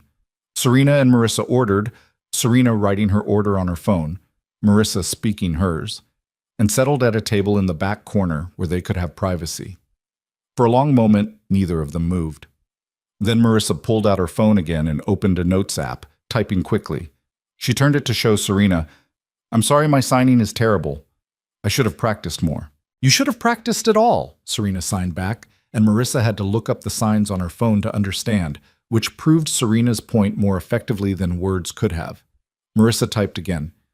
"I know you're angry, you have every right to be, but can you please just listen? I came here because I need to say things I should have said years ago." Serena gestured for her to continue, her expression guarded. Marissa took a shaky breath and started typing, pausing occasionally to compose her thoughts. "When you lost your hearing, I was 17. I was getting ready for college, thinking about my future, completely wrapped up in my own life. And then suddenly, you were sick, and everything changed. Mom fell apart. Dad threw himself into work. And I didn't know what to do. You were my little sister, the one who always copied me, who wanted to do everything I did. And then you couldn't hear me anymore, and I didn't know how to be your sister." Serena's hands remained still, her face carefully neutral. Marissa continued typing, tears starting to slide down her carefully made-up face. "I handled it badly. I know that. I made your disability about me, about how hard it was for me, how much it changed my life. I never stopped to think about what you were going through, what you were losing. And then years passed, and it got easier to just not deal with it, to make excuses, to cancel plans, to let you fade into the background of our family, because confronting my own guilt and selfishness was too hard." She paused, wiping her eyes, then typed more. "The truth is, I've been jealous of you." Serena's eyes widened. She made a sharp gesture. "What?" "Jealous," Marissa typed. "Because even after losing your hearing, even after everything our family put you through, you built a life. You became an artist. You learned to be independent. You're stronger than I ever was. And I resented you for that. I resented that you didn't need us, that you found ways to be happy without us. It made me feel like a failure as a sister." Serena's hands moved before she could stop them, sharp and angry. "So you made it worse? You pulled away more? That's your logic?" Marissa watched her signs using a translation app on her phone to catch what she didn't understand, then typed back. "I know it doesn't make sense. But when you're drowning in your own insecurity, you don't think logically. You just react. And I reacted by pushing you away before you could push me away." "I was wrong," she typed, the words appearing slowly, deliberately. "About all of it. You were right on the phone. I have been mourning the sister I lost instead of getting to know the sister you became. And that's not fair to you. It's not fair to either of us." Serena felt something crack in her chest, not breaking, but opening. She signed slowly, and Marissa struggled to follow. "Why now? Why are you here now after 13 years of not trying?" Marissa typed, "Because Mom asked me what I would tell you at your funeral. She asked if I could live with myself if something happened, and the last thing I said to you was that you weren't immediate family. It's morbid, I know. But it made me realize I don't want that to be our story. I don't want to lose you completely because I was too proud or too scared or too lazy to do the work." She set down her phone and looked directly at Serena, and for the first time in years, Serena saw her sister. Really saw her. Not the perfect, untouchable Marissa who seemed to glide through life without effort, but a flawed, frightened woman who'd been drowning in her own inadequacy and taking it out on the people around her. Marissa picked up her phone again and typed, "I can't promise I'll be perfect. I can't promise I'll learn to sign fluently overnight or that I'll never make mistakes. But I want to try. Really try this time. If you'll let me." Serena sat back in her chair, her mind spinning. This was what she'd wanted. Her family to acknowledge their failures, to commit to doing better. But now that it was happening, she felt strangely hollow. Because she knew, on some deep level, that even if Marissa meant every word, it might not be enough to repair 13 years of damage. She signed slowly, carefully, making sure Marissa watched her hands. "I want to believe you," she signed, and Marissa frantically typed the signs into her translation app. "But I've believed promises before. From you, from Mom and Dad, promises to learn to sign, promises to include me, promises that things would get better, and they never did." Marissa's face crumpled. She typed, "I know, and I understand if you can't trust me. But please, can we at least try? Can I at least start learning? Even if you never forgive me, I want to do better." "Why?" Serena signed. "If not for me, then why?" Marissa was quiet for a long moment, then typed something that made Serena's breath catch. "Because I want my sister back. And because I'm getting married in April, and I can't imagine walking down that aisle knowing you hate me. Knowing I destroyed something that should have been forever." Serena felt tears building behind her eyes. She signed something short, sharp. "I don't hate you." Marissa looked up from her phone, confused. Serena grabbed a napkin and wrote it out. "I don't hate you. I'm angry. I'm hurt. But I don't hate you." Marissa started crying in earnest now, and Serena found herself reaching across the table, taking her sister's hand in her gloved one, Lucy's gift warming both of them. They sat like that for a long moment, two sisters who'd lost each other and were tentatively, fearfully trying to find their way back. Finally, Serena pulled out her own phone and typed, "If you want to try, here's what I need. I need you to commit to learning ASL. Real commitment, classes, practice, effort. I need you to include me in family events and actually make sure I can participate. And I need you to stop treating my deafness like something to be overcome and start treating it as just part of who I am." Marissa read it and nodded emphatically, typing back, "Yes, all of that. I'll sign up for classes this week. I'll talk to Mom and Dad about doing family ASL lessons, whatever it takes." And Serena added, typing more, "I need you to understand that I'm building a new life, new family, people who see me and value me. If you want to be part of my life, you have to accept that these people are important to me now." Marissa looked confused. She typed, "The man who answered the door? And the little girl I saw in the window?" Serena nodded. Are you dating him?" Serena paused, then typed honestly, "I don't know what we are, but they took me in when I had nowhere to go. They've shown me more love in 3 days than our family has shown me in 13 years. So yes, they're important to me." Marissa processed this, then typed slowly, "Then I want to meet them, properly. I want to apologize for tracking you down. I want them to know that I'm trying to be better." "Not today," Serena signed firmly, and Marissa understood the gesture, if not the exact meaning. Serena typed, "Not today. This is too raw, but maybe after the new year, after I've had time to process all of this." "That's fair," Marissa typed.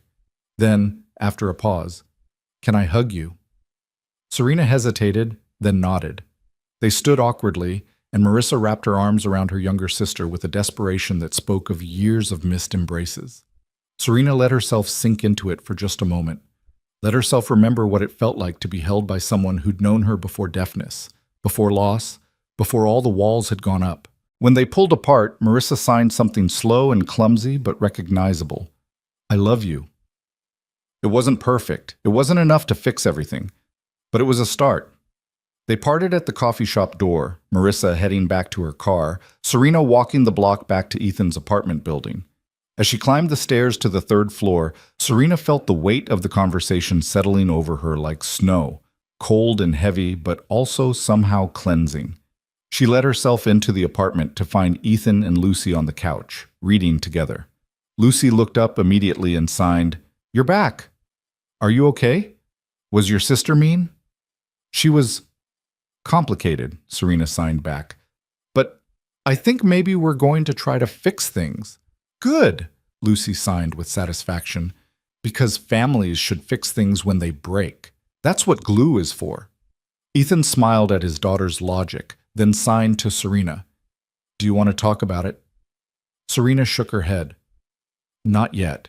Right now I just want to be here, with you both. Is that okay?" It's perfect, Ethan signed. She settled onto the couch beside them, and Lucy immediately curled up against her side. As Ethan continued reading, signing the story so both Serena and Lucy could follow, Serena felt something shift inside her chest, something that felt almost like peace. Her family might be trying to change, might be taking tentative steps toward rebuilding what had been broken. But regardless of whether they succeeded, Serena knew with sudden, crystalline clarity that she already had a family. It was right here, in this small apartment, with this man who made terrible pancakes and this child whose heart was bigger than the world. And maybe, just maybe, that was enough. The days between Christmas and New Year's Eve developed a rhythm that felt dangerously close to permanence. Serena found herself waking earlier each morning, no longer startled by the unfamiliar ceiling, but comforted by it. She'd taken over making breakfast, discovering that while Ethan's pancakes were indeed abstract art, she could make French toast that even Lucy declared restaurant good. They'd established small routines. Lucy's morning cuddle, coffee with Ethan while Lucy got dressed, the three of them at the kitchen table planning their day in a mixture of signs and laughter. On December 29th, Ethan had to return to work. He was a social worker at a nonprofit that served homeless youth, and while the office was operating on limited hours during the holiday week, he had clients who needed check-ins and paperwork that couldn't wait until January. "I feel terrible leaving you here," he signed as he gathered his laptop and work bag. "You don't have to stay. I know you have your own apartment, your own things." "Ethan," Serena cut him off with a smile. "I'm fine. Lucy and I have plans. We're going to work on art projects and maybe bake cookies if we're feeling ambitious." "The kitchen might not survive," Ethan signed with mock seriousness. "Then we'll rebuild it," Serena signed back. "Go, do your job, save the world. We'll be here when you get back." Something in Ethan's expression shifted at those words. "We'll be here when you get back," as if the casual domesticity of the statement had hit him with unexpected force. He signed quickly, "Thank you," then knelt to hug Lucy goodbye. After he left, the apartment felt different, quieter, more intimate. Lucy led Serena to the kitchen table, where she'd already laid out supplies for their project: construction paper, markers, glue sticks, and a stack of old magazines. "We're making vision boards," Lucy signed importantly. "Miss Rodriguez taught us in school. You make a picture of all the things you want to happen in the new year." "That sounds perfect," Serena signed. "What do you want to happen?" Lucy considered this with the gravity of someone making a life-altering decision. "I want to get better at reading, and I want to learn more signs so I can talk faster with Emma, and—" She paused, suddenly shy. "I want you to stay. Is that okay to put on a vision board?" Serena's throat tightened. She signed carefully. "You can put anything you want on your vision board, but Lucy, you know I can't promise—" "I know," Lucy signed, cutting her off. "You said you don't know what comes next, but wanting something and having it come true are different things. Miss Rodriguez said vision boards are about hope, and I hope you stay." How could Serena argue with that? She couldn't. So instead, she pulled Lucy close and kissed the top of her head, then set about making her own vision board. She cut out images almost without thinking. A woman working at a desk with a smile on her face. A family laughing together. Hands signing against a sunset. The words brave, worthy, and home in various fonts and colors. As she arranged them on her board, she realized she was creating a map of the life she wanted. Not the life she'd been told she should want, but the one that had been slowly taking shape in her heart over the past week. Lucy worked beside her with fierce concentration, and when she finished, she held up her board proudly. It showed a stick-figure family of three, carefully labeled Daddy, Me, and Serena, surrounded by hearts and stars and the words happy and together cut from magazines. "What do you think?" Lucy signed. "I think it's beautiful," Serena signed honestly, "and I think you have a very good heart." They spent the rest of the morning baking cookies, or attempting to. The first batch burned because neither of them had set a timer and they'd gotten distracted drawing. The second batch was underdone because they'd overcompensated. But the third batch came out perfectly golden and delicious, and they ate several warm from the oven while sprawled on the couch watching a nature documentary with subtitles. Around 2 in the afternoon, Lucy's eyes started to droop. She fought it valiantly, but eventually Serena signed, "Why don't you take a nap? I'll wake you up when your dad gets home." I don't take naps anymore, Lucy signed with wounded dignity. I'm 7. Then call it quiet time, Serena signed with a smile. Even grown-ups need quiet time. Lucy considered this logic, then nodded and padded off to her room. Within 10 minutes, Serena could see through the cracked door that she'd fallen asleep, curled around a stuffed elephant that looked well-loved and frequently hugged. Alone in the quiet apartment, Serena pulled out the sketchbook Ethan had given her for Christmas. She'd been avoiding using it, as if putting pencil to those perfect pages would somehow make everything real, would force her to acknowledge how much this place, these people, had come to mean to her. But now, with weak afternoon sunlight streaming through the windows and the comfortable silence of the apartment surrounding her, she opened to the first page and began to draw. Her hand moved almost without conscious direction, sketching the scene from Christmas Eve, the food court table, the moment Lucy had first approached her, the expression on Ethan's face as he'd signed, "Are you okay?" She worked with quick, confident strokes, capturing not just the physical details but the emotion, the loneliness and hope and unexpected connection. She was so absorbed in her work that she didn't hear the door open, didn't notice Ethan's return until his shadow fell across her sketchbook. She looked up, startled, to find him standing behind the couch, his face soft with wonder as he looked at her drawing. "That's us," he signed. "That's the moment we met." Serena nodded, suddenly self-conscious. "I hope you don't mind. I wanted to capture it, to remember." "Why would I mind?" Ethan signed, moving around to sit beside her. "It's beautiful. You're incredibly talented." He leaned closer to study the details, and Serena was acutely aware of his proximity, the warmth of his body, the subtle scent of his soap, the way his eyes traced over her work with genuine appreciation rather than polite interest. "Have you thought more about what I said?" he signed. "About reaching out to publishers who focus on deaf representation?" "I looked into it this morning," Serena signed. "While Lucy was watching her show, there are actually several small presses that specialize in diverse children's books. I sent query letters to 3 of them, along with my portfolio." "That's amazing," Ethan signed enthusiastically. "When did you find time to do all that?" "Lucy's show was very engaging," Serena signed with a smile. "She didn't need my supervision." Ethan laughed. She could see it in the movement of his shoulders, the way his face opened up, and signed, "You're good for us. For both of us. Do you know that?" The statement hung between them, loaded with meaning. Serena set down her sketchbook carefully and signed, "Ethan, we need to talk about what happens after New Year's." His expression shifted, becoming guarded. "Okay." "I can't keep sleeping on your couch indefinitely," Serena signed. "It's not fair to you or to Lucy, but I also don't want to—" She paused, searching for the right words. "I don't want to leave." "Then don't," Ethan signed simply. "It's not that simple," Serena signed back, frustrated. "There are practical considerations. Money, space, the fact that we barely know each other."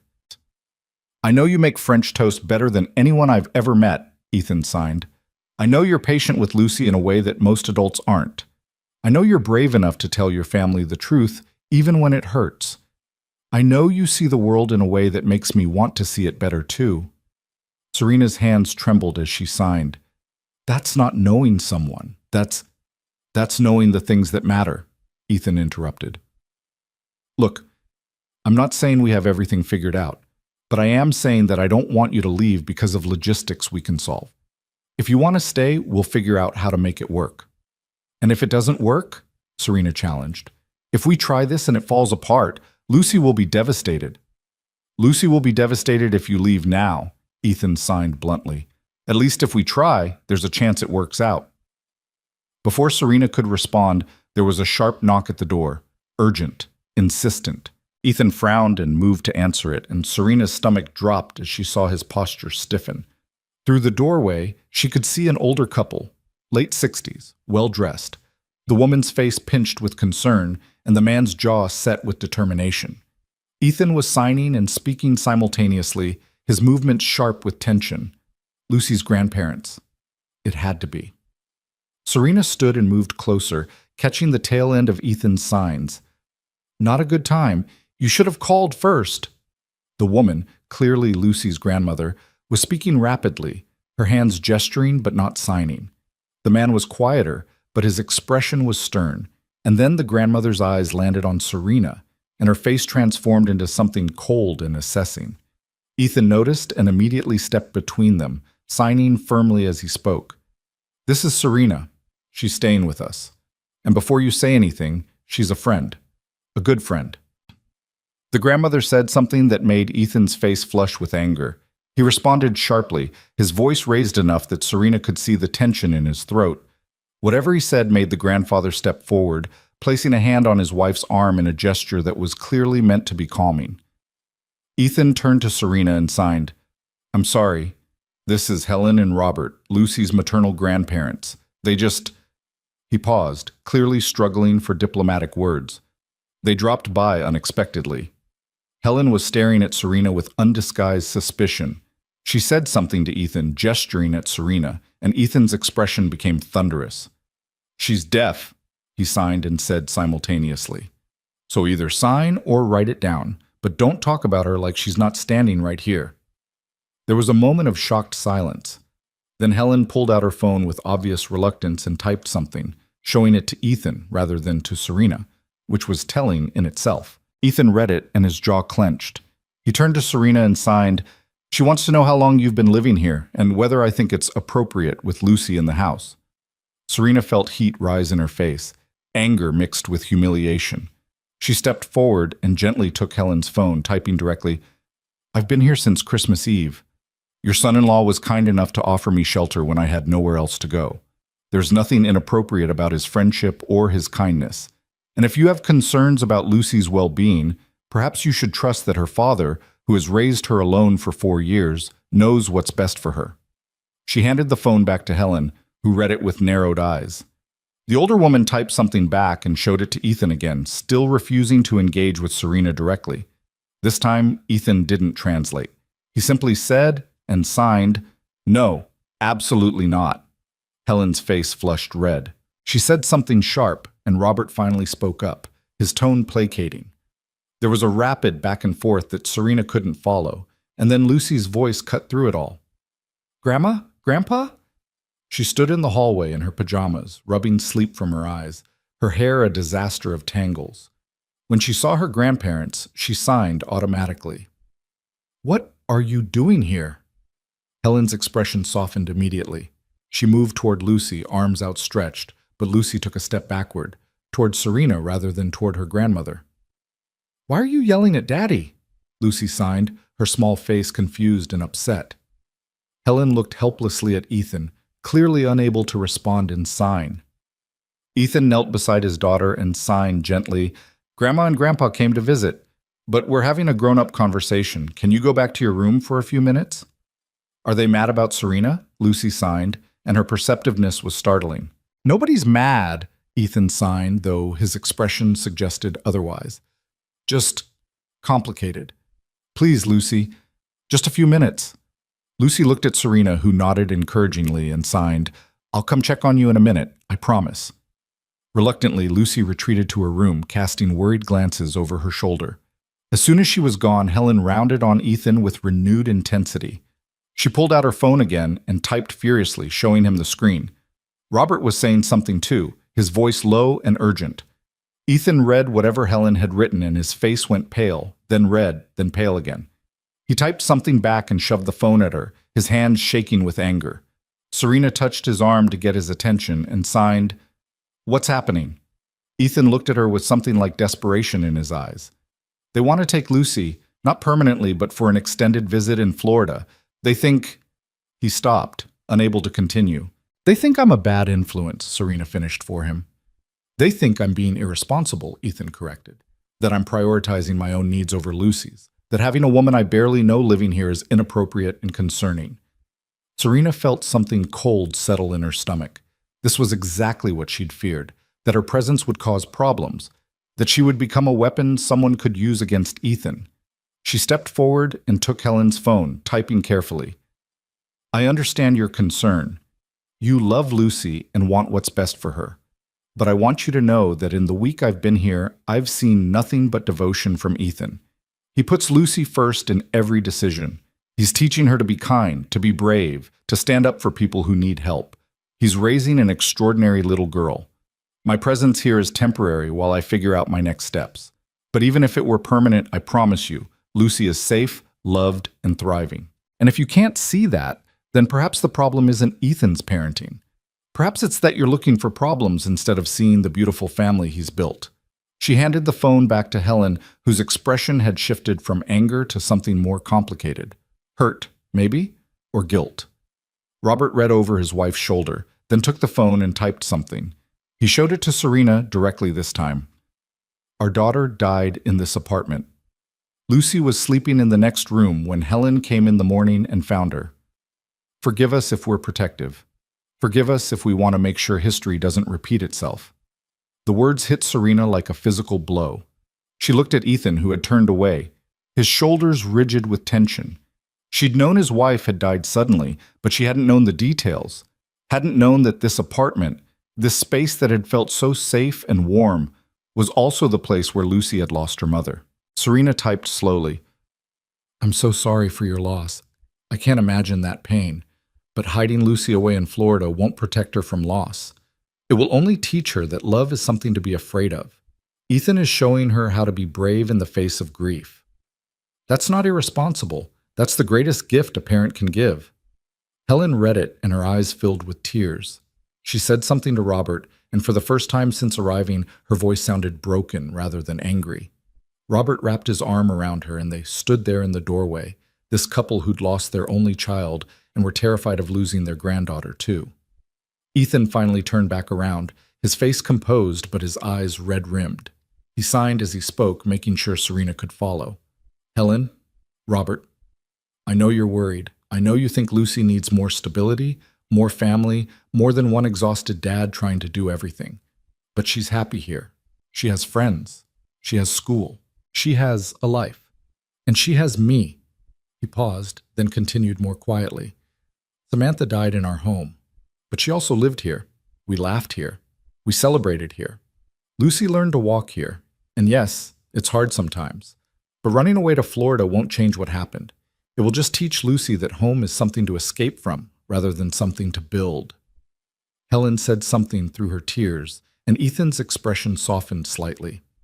I know you miss her, he signed and spoke. God, I know. I miss her every single day. But Lucy needs to grow up knowing her mother lived, not just that she died. And this is where she lived. This is where we were a family. I can't take that away from her by running. There was a long, heavy silence. Then Robert typed something and showed it to Ethan. We're not trying to take Lucy away from you. We're trying to help. Then help by trusting me, Ethan signed. Help by respecting that I'm her father, and I'm doing the best I can. Help by being her grandparents instead of trying to be her rescuers. Helen wiped her eyes and took the phone, typing, Can we at least take her for a few days? We're staying at a hotel downtown through New Year's. We barely got to see her at Christmas. Ethan looked torn. He glanced back toward Lucy's room, then at Serena, then at his in-laws. Let me ask her, he signed finally. It's her decision. He went to Lucy's room and emerged a moment later with his daughter, who looked small and uncertain in her rumpled pajamas. Helen immediately knelt down, reaching for her granddaughter, and Lucy let herself be hugged, but her body remained stiff. Ethan signed as he explained the situation to Lucy. Grandma and Grandpa want you to come stay with them at their hotel for a few days. You don't have to go if you don't want to, but they miss you and want to spend time with you. Lucy looked at her grandparents, then at Serena, then back at her father. Will Serena still be here when I come back? She signed. The question hung in the air, impossibly weighted. Ethan looked at Serena with an expression that clearly said, Your choice. Serena thought about the practical considerations, the logistics, the fact that she had her own apartment sitting empty, her own life waiting to be resumed, the fact that staying here was risky and complicated and could blow up in all their faces. Then she thought about Lucy's vision board, about French toast and terrible pancakes and Christmas lights, about Ethan's steady presence and the way he'd guided her through the darkness when she'd panicked, about feeling seen for the first time in 13 years. She signed clearly, deliberately, making sure everyone could see, Yes, I'll be here. Lucy's face split into a grin. She turned to her grandparents and spoke. Serena couldn't hear the words but could see the certainty in her small face and nodded.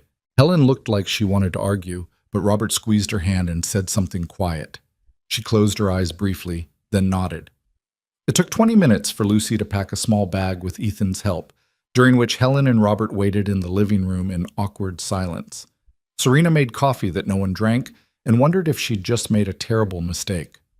When Lucy was finally ready, she insisted on hugging Serena goodbye, a fierce, clinging embrace that lasted longer than was probably necessary. "You promised," Lucy signed when she pulled back. "You'll be here." "I promised," Serena signed back.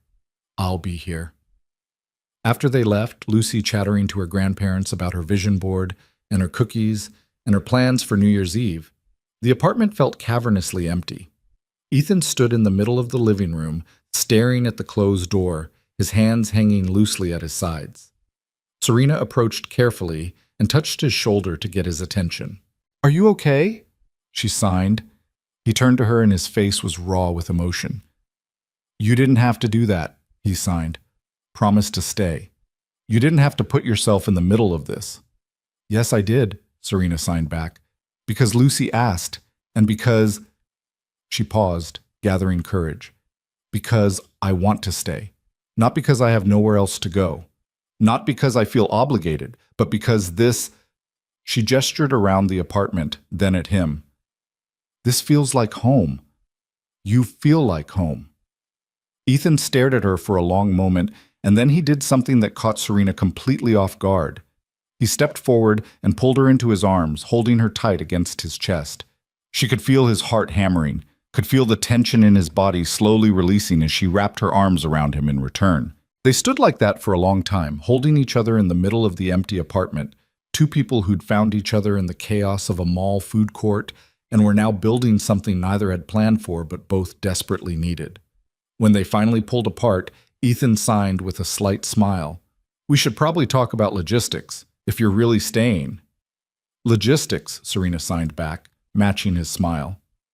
"My favorite." They spent the evening figuring out the practical details. Serena would move her things from her studio apartment. She'd been month to month on the lease, so leaving wouldn't be complicated. She'd take Lucy's daybed in her room, giving her some space of her own. She'd contribute to groceries and utilities once she started getting freelance work. They'd establish boundaries, routines, ways to make sure they weren't just floating in this temporary bubble, but actually building something sustainable. But underneath all the practical talk, there was something else, a current of awareness that neither of them was quite ready to name. The way Ethan's hand lingered when he passed her a water glass. The way Serena found herself watching him when he wasn't looking, memorizing the way the lamplight caught in his hair. Around midnight, as they were finishing up their planning session, Serena's phone buzzed with a text from Marissa. "Mom wants to have lunch this weekend. Just you and her. She says she has things she needs to say. Will you come?" Serena showed the text to Ethan, who read it and signed, "What do you want to do?" "I don't know," Serena signed honestly. "Part of me wants to give her a chance, but I'm terrified of being disappointed again." "Then take me with you," Ethan signed. "Or let me wait nearby. You don't have to face them alone anymore." The simple offer made Serena's eyes sting with tears. She nodded and typed back to Marissa. "Tell Mom I'll come, but I'm bringing someone with me. And she needs to be prepared to actually communicate. In writing, if not in sign. This is her chance. If she wastes it, there won't be another one." Marissa's response came almost immediately. "She'll be there. She'll try. I promise." Serena set down her phone and looked at Ethan, at this man who'd become so essential to her life in such a short time. "Thank you," she signed, "for everything. For seeing me. For giving me a place to land. For not giving up on me even when I tried to run. Thank you for staying," Ethan signed back. "For choosing us. For showing Lucy, showing both of us, what it looks like when someone is brave enough to start over." They went to their separate sleeping spaces that night. Ethan to his room, Serena to the couch, but both of them lay awake for a long time, thinking about what came next. About the risks and possibilities. About the family they were building from the broken pieces of their old lives. Outside, the city hummed with its usual chaos, but inside that small third-floor apartment, Something new was taking root. Something fragile but strong.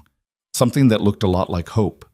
And as Serena finally drifted off to sleep, her last thought was that for the first time in 13 years, she was excited about tomorrow, about the future, about the life that was unfolding before her in ways she never could have imagined. She'd come to that mall on Christmas Eve certain she'd spend the holiday alone. And now, barely a week later, she was part of a family, imperfect, complicated, but unmistakably real. Sometimes, she thought drowsily, the best gifts come in the most unexpected packages. The morning of December 31st dawned cold and bright, the kind of crystalline winter day where everything seemed sharper, more vivid. Serena woke on the couch for what she'd promised herself would be the last time. Tomorrow, she'd start moving her things from her studio apartment, would officially make this space her home. The thought both thrilled and terrified her. Ethan was already up, dressed in dark jeans and a charcoal sweater that made his eyes look impossibly blue. He was standing at the window with his coffee, staring out at the snow-covered street below, and something about his posture suggested he'd been there for a while. Serena patted over and touched his elbow gently. When he turned, his expression was complicated, nervous energy mixed with something that looked like anticipation. "Couldn't sleep?" she signed. "Too much thinking," he signed back. "About today. About Lucy coming home tonight. About your lunch with your mother." He paused. "About us." "What about us?" Serena signed, her heart suddenly hammering. Ethan set down his coffee and turned to face her fully. His hands moved slowly, deliberately, as if he was choosing each sign with care. "I've been thinking about what happens after today, after New Year's, when the holiday magic wears off and we're just two people trying to make this work." He paused. "And I realized something. I don't want this to be temporary. I don't want you staying here out of convenience or gratitude. I want—" He stopped, frustrated with himself, and pulled out his phone to type. He showed her the screen. "I want you to stay because you want to build a life with us. Because you see a future here. Because what I'm feeling isn't one-sided." Serena's hands trembled as she read the words. She took his phone and typed back. "What are you feeling?" Ethan took the phone, read her question, and looked at her with an expression so open and vulnerable it made her chest ache. He typed, "I'm falling in love with you. Maybe I already have. I know it's too fast, I know it's complicated, but watching you with Lucy, seeing how you fit into our lives, how you've made everything better just by being here, I can't pretend it's just friendship anymore." The words blurred as tears filled Serena's eyes. She took the phone with shaking hands and typed, "I'm scared. I'm so scared of this. Because I'm falling too and I don't know how to do this. I don't know how to trust that it's real, that it won't disappear like everything else in my life has disappeared." "Then we'll figure it out together," Ethan typed back immediately. "We'll go slow. We'll be careful. But Serena, I need you to know that what I feel for you isn't going away. And if you feel even a fraction of the same thing, I want to try. Really try." Serena set down the phone and lifted her hands to sign, needing the physical expression of her emotions. "I feel more than a fraction," she signed, tears spilling over. "I feel everything. You've shown me what it's like to be seen, to be valued, to be loved without conditions. And it terrifies me because I don't know if I deserve it." Ethan reached out and gently caught her hands in his, stilling them. He signed with one hand, awkward but determined. "You deserve everything." Then he did something that made Serena's breath catch. He lifted her gloved hands, Lucy's gift, still worn every day, and pressed them to his chest, over his heart. She could feel it beating beneath her palms, strong and steady and real. They stood like that for a long moment, the morning light streaming through the windows, the city waking up around them. And then Ethan signed with his free hand. "Can I kiss you?" Serena nodded, unable to form words or signs, and Ethan leaned forward slowly, giving her time to pull away. When she didn't, his lips met hers in a kiss that was gentle and tentative and perfect. She felt it all the way to her toes. The warmth, the certainty, the rightness of it. When they pulled apart, both of them were smiling like teenagers, and Ethan signed, "I've wanted to do that since Christmas Eve." "That was only a week ago," Serena signed back, teasing. "Longest week of my life," Ethan signed with mock seriousness. They stood close together, foreheads touching, until Serena's phone alarm went off, a reminder that she had to meet her mother for lunch in 2 hours. The real world intruding on their moment. Serena pulled back and signed, "I should get ready." "I'm coming with you," Ethan signed firmly, "all the way to the restaurant. I'll wait outside if you want privacy, but I'm not letting you face this alone." "Thank you," Serena signed, and meant it with every fiber of her being. The restaurant Marissa had chosen was a quiet bistro in Cambridge, the kind of place where suburban mothers met for book clubs and business lunches. Serena arrived 10 minutes early, Ethan beside her, and they stood outside in the cold while she gathered her courage. "You don't have to do this," Ethan signed. "You don't owe them anything." "I know," Serena signed back, "but I need to know if there's anything worth saving. I need to try one more time." "Then I'll be right here," Ethan signed, squeezing her hand. "Take as long as you need." Serena walked into the restaurant alone. Her mother was already seated at a corner table, dressed elegantly in a cream sweater and pearls, her hair perfectly styled. But up close, Serena could see the signs of strain, the lines around her eyes deeper than they'd been at Thanksgiving, the way her hands twisted the napkin in her lap. Claire Vale looked up as her daughter approached, and something flickered across her face. Guilt, hope, fear, all mixed together. She stood awkwardly, clearly uncertain whether a hug was welcome. Serena made the decision for her, remaining standing, and pulled out her phone to type. "Hello, Mom." Claire's face crumpled slightly at the formal greeting, but she pulled out her own phone. At least she'd come prepared to communicate. "Serena, thank you for coming. I wasn't sure you would." They sat down across from each other, and for a long moment neither moved. Then Claire started typing, her fingers moving slowly across the screen. "I don't know where to start. Marissa said you were very hurt by what happened at Christmas, that I canceled on you and it felt like rejection." Serena read it and felt anger flare hot in her chest. She typed back sharply. "It wasn't that it felt like rejection. It was rejection. You told me I wasn't immediate family. Do you have any idea what those words did to me?" Claire's hands shook as she read. She typed, "That wasn't what I meant. You are my daughter, your family. I just meant we were keeping it small. Just me and Dad and Marissa and her fiancé." "So 4 people is small, but 5 is too many?" Serena typed. "Or is it that the 5th person requires accommodation? That I make things complicated? Difficult?" "That's not fair," Claire typed. But even through text, Serena could hear the defensiveness. "No, what's not fair is that I've spent 13 years watching my own mother pull away from me," Serena typed, her fingers flying across the screen. "What's not fair is that you learned 10 signs and decided that was enough. That you stopped trying to connect with me because it was too hard. That you treated my deafness like a death instead of just a different way of being." Claire was crying now, tears running down her carefully made-up face. She typed through them. "You don't understand what it was like. Watching you in that hospital, not knowing if you'd live. And then when you survived but couldn't hear, I felt like I'd lost you anyway.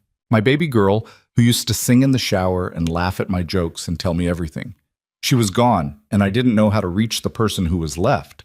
Serena felt her own eyes burning but refused to let the tears fall. She typed, "I was right there, Mom. I was right there. Still singing in the shower even though I couldn't hear myself. Still wanting to share my life with you. Still your daughter. But you were so busy mourning who I used to be that you never bothered to meet who I became." "I know," Claire typed, and the simple admission seemed to cost her something. "I know I failed you. I failed you as a mother, and I don't know if I can fix it, but I need you to know. I'm sorry. I'm so deeply, profoundly sorry." Serena stared at the words on the screen.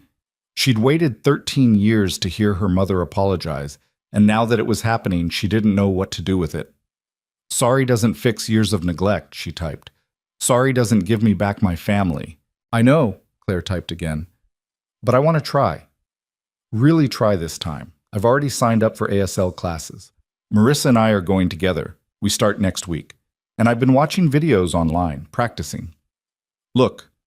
She set down her phone and lifted her hands, signing slowly and clumsily but clearly. "I love you. I'm sorry. Please give me another chance." It was imperfect. The grammar was off, the hand shapes uncertain. But it was an attempt. A real, genuine attempt. Serena felt something crack inside her chest. She signed back, knowing her mother wouldn't understand most of it, but needing to express it anyway. Do you know how long I've waited to see you try? How many years I spent hoping you'd learn my language instead of expecting me to navigate yours? Claire watched her hands with desperate concentration, catching maybe one word in 5. She picked up her phone and typed, "I don't understand everything you said, but I saw the emotion, I saw the pain, and I promise you, I'm going to learn, really learn this time. No more excuses." "Why now?" Serena typed. "Why, after all these years, are you suddenly ready to try?" Claire was quiet for a long time, staring at her phone. When she finally typed, her words came slowly. "Because Marissa told me what you said on the phone, about how we've been mourning the daughter we lost instead of loving the daughter we have. And she was right. You were right. I've been so stuck in my grief over what happened to you that I couldn't see what I was doing to you. And because when I imagined your wedding or your future children or any of the big moments of your life, and I imagined not being there because I'd pushed you away completely, I couldn't bear it. I can't lose you again, not when I'm the one choosing to lose you." Serena read the words through blurred vision. This was what she'd wanted: acknowledgement, accountability, change. But wanting it and having it were two different things, and she didn't know if she could trust it. "I need you to understand something," she typed. "I've built a new life, new family, people who see me and value me exactly as I am. If you want to be part of my life, you have to accept that these people are important to me. They're not replacements for you. They're additions. People I chose and who chose me back. Tell me about them," Claire typed. So Serena did. She told her mother about that Christmas Eve in the mall, about Lucy's small hand in hers and Ethan's steady presence. She told her about learning to make French toast and decorating the Christmas tree and feeling, for the first time in years, like she belonged somewhere. She told her about vision boards and gloves knitted with love and promises to stay. Claire listened, really listened, reading every word with full attention. When Serena finished, her mother typed, "They sound wonderful. I'd like to meet them." "If you'd allow that." "Why?" Serena challenged. "So you can judge whether they're good enough, whether I'm making a mistake?" "No," Claire typed firmly. "So I can thank them for being there when I wasn't, so I can see the family that helped my daughter heal, so I can be part of your life in whatever way you'll let me." Serena sat back in her chair, overwhelmed. This was more than she'd expected. More vulnerability, more honesty, more actual effort than her mother had shown in over a decade. "I need time," she typed finally. "I need to see if this is real or just another false start.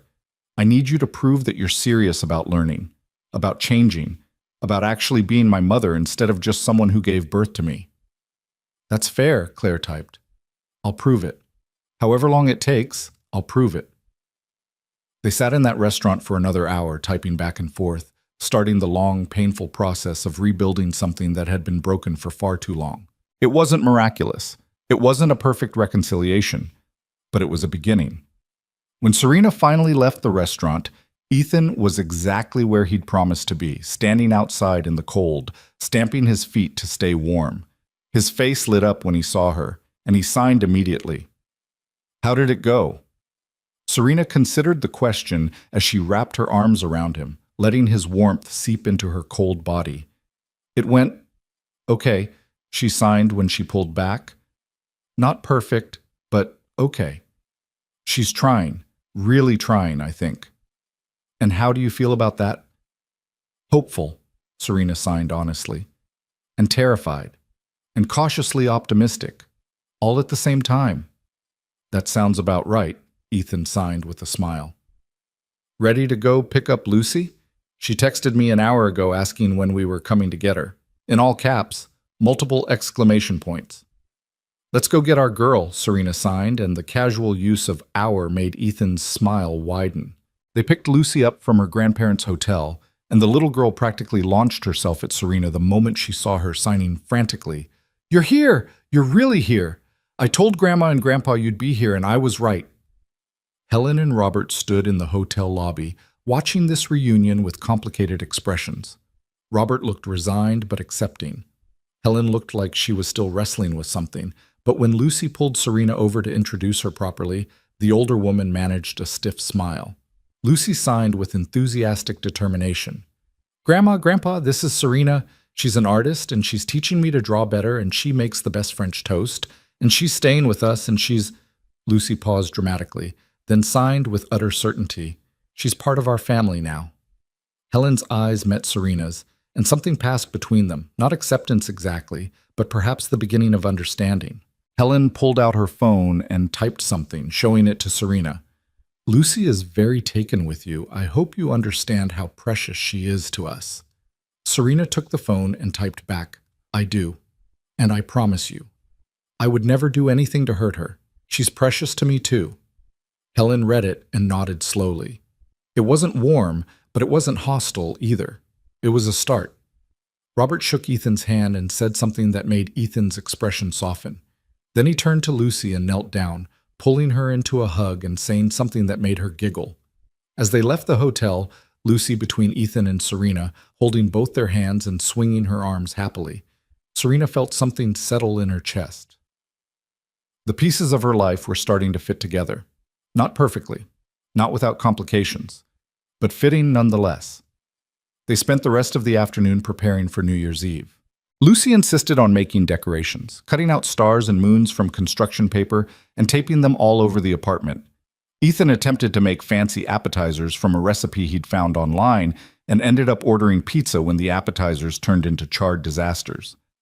Serena set up her laptop and showed Lucy videos of New Year's celebrations around the world, signing explanations of different traditions and customs. As evening fell, Lucy took Serena's hand and pulled her into the bedroom they'd soon be sharing. I want to show you something, Lucy signed. She pulled out a box from under her bed, clearly a treasure chest of precious items.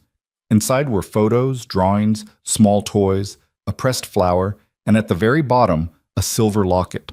Lucy opened the locket carefully to reveal two tiny photos.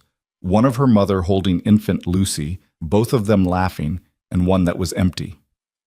Daddy gave me this, Lucy signed. He said the first picture is so I always remember Mommy loved me, and the second picture is empty because my family isn't finished yet. There's room for more people. She looked up at Serena with those enormous, earnest eyes. I want to put your picture in the empty spot. Is that okay? Serena's vision blurred with tears. She knelt down so she was at Lucy's level and signed carefully. I would be honored. So honored. Good, Lucy signed with satisfaction. Because you're not just staying in our house. You're staying in our family. There's a difference. What's the difference? Serena signed, curious about a 7-year-old's wisdom. Lucy thought for a moment, then signed. House is just a place.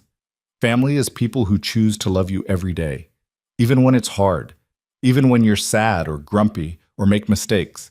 Family means I'm not going anywhere. Where did you learn that? Serena signed. From Daddy, Lucy signed simply. He says that to me every night. I love you, and I'm not going anywhere. And now you say it too. Serena pulled Lucy into her arms and held her tight. This child who'd seen so much loss but had somehow maintained a heart big enough to let new people in. She signed into Lucy's hair. I love you, and I'm not going anywhere. When they emerged from the bedroom, Ethan was setting up a countdown on the TV, a ball-drop broadcast with closed captions. He looked up and saw their faces, both slightly teary, and signed with concern. Everything okay? Everything's perfect, Lucy signed before Serena could respond. We were just doing important family stuff. Ethan looked at Serena questioningly, and she signed back. I'll tell you later. They settled on the couch as midnight approached, Lucy in the middle in her pajamas, a party hat perched crookedly on her head, Ethan on one side and Serena on the other. The TV showed crowds gathering in Times Square, people laughing and dancing and celebrating in ways that Serena couldn't hear but could feel the energy of. At 11:58, Ethan pulled out a bottle of sparkling cider and 3 glasses. He poured carefully and handed them out, then signed. We should make resolutions. New Year's traditions are important. I'll go first, Lucy signed enthusiastically.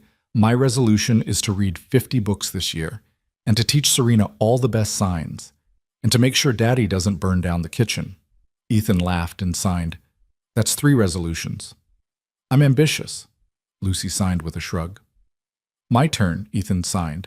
My resolution is to be braver, to take risks, to trust that good things can happen even when they're unexpected. He looked at Serena as he signed the last part. They both turned to Serena, waiting. She thought about the past week, about how much had changed, how far she'd come from that lonely woman crying in a mall food court. She thought about her mother's clumsy signs and Marissa's tentative attempts at rebuilding. She thought about this apartment that had become a home and these people who'd become her family. She signed slowly, making sure they both could see. My resolution is to stop waiting for permission to be happy, to stop questioning whether I deserve good things, to choose love even when it's scary, to build a life instead of just surviving. Lucy clapped her hands together, and Ethan's eyes shone with something that looked like wonder. The countdown began. 10, 9, 8. Lucy bounced on the couch, party hat sliding sideways. 7, 6, 5. Ethan reached over Lucy's head to take Serena's hand. 4, 3, 2, 1. The TV exploded with celebration, confetti and fireworks and people kissing and cheering. Lucy threw her arms around both adults in a group hug that was equal parts enthusiastic and chaotic. And when they pulled apart, Ethan leaned over and kissed Serena softly, quickly, not wanting to make Lucy uncomfortable but needing to mark the moment. "Happy New Year?" he signed. "Happy New Year?" Serena signed back, and she meant it with every fiber of her being. They stayed up another hour, Lucy fighting sleep with impressive determination, until finally her eyes closed and she slumped against Serena's shoulder, her breathing evening out into sleep. Ethan carefully lifted his daughter and carried her to bed, tucking her in with practiced gentleness and kissing her forehead. When he came back to the living room, Serena was standing by the window, looking out at the city below, at the few remaining fireworks painting the sky with color she couldn't hear but could appreciate all the same. Ethan approached and wrapped his arms around her from behind, his chin resting on her shoulder. She leaned back into him, and for a moment they just stood there, two people who'd found each other against all odds. Finally, Ethan signed with one hand against her stomach. "Stay with me." "I am staying," Serena signed back, confused. "No," Ethan signed, turning her to face him. "I mean really stay. Not in Lucy's room, not as a temporary guest. Stay with me. In my room. In my life. In every way that matters." Serena's heart hammered against her ribs. This was fast, too fast by any conventional standard. But conventional hadn't led her anywhere good. Convention had left her alone and isolated and convinced she'd never belong anywhere. This messy, complicated, beautiful thing they were building, this felt right in a way that conventional never had. "Are you sure?" she signed. "We barely know each other. This could be a disaster." "It could be," Ethan agreed, signing slowly and deliberately. "Or it could be the best decision either of us ever made. I'm willing to risk it if you are." Serena thought about her vision board, still sitting on the kitchen table. Thought about the life she'd imagined for herself. Not the one she'd been told she should want, but the one she actually wanted. It looked a lot like this. Like this man and this child in this small apartment filled with love and laughter and the comfortable chaos of family. "Okay," she signed. "Yes, I'm staying, really staying." Ethan's face broke into a grin so wide and genuine that it transformed him into someone younger, less burdened, more hopeful. He kissed her properly this time, deep and thorough and full of promise, and Serena kissed him back, pouring everything she felt into it. When they finally pulled apart, both of them breathing hard, Ethan signed, "I need to tell you something." "What?" "I'm terrible at relationships. I'm messy. I work too much. I forget to buy groceries. I have trust issues from losing Samantha. I'm going to make mistakes." "I'm terrible at them too," Serena signed back. "I'm defensive. I expect rejection. I'll probably push you away sometimes just to test if you'll come back. I don't know how to accept love without questioning it." "So we're both disasters," Ethan signed. "Complete disasters," Serena agreed. "Want to be disasters together?" "Yes," Serena signed, laughing and crying at the same time. "Yes, I really do." They moved her things over the next 2 days, not much, because Serena had never accumulated many possessions. Her clothes, her art supplies, her sketchbooks, a few books. The essentials of a life that had been lived small, waiting for permission to expand. Lucy helped enthusiastically, declaring each item's proper home with the authority of someone who'd given the matter serious thought. Serena's favorite sweater went in the second drawer. Her sketchbooks got their own shelf in the living room. Her toiletries shared space with Ethan's in the bathroom medicine cabinet, an intimacy that felt both terrifying and right. On January 3rd, Serena got an email that made her hands shake as she read it. One of the publishers she'd queried, a small press specializing in diverse children's books, wanted to see more of her work. They were particularly interested in her proposal for a picture book about a deaf girl learning to navigate a hearing world, told through illustrations that emphasized visual communication and deaf culture. She showed the email to Ethan, who immediately pulled her into his arms and signed against her shoulder. "See? I told you, you just needed to find the right audience." "It's not a contract," Serena signed, trying to manage her own hope. "It's just interest." "It's a beginning," Ethan corrected. "That's all any of us get. A beginning. What we do with it is up to us." That evening, Serena called her mother via video relay for the first time in years. Claire answered nervously, and when she saw Serena's face, she immediately started signing, slowly, clumsily, but genuinely. "Hello. How are you?" It was only 4 signs, but they were 4 more than Serena had seen from her mother in 13 years. "I'm good, Mom," Serena signed back, speaking simultaneously so the interpreter could voice for her mother. "I'm really, really good." They talked for an hour, mostly in writing still, with Claire practicing simple signs when she knew them. Serena told her about the publisher's interest, about officially moving in with Ethan and Lucy, about feeling like her life was finally, tentatively, starting to make sense.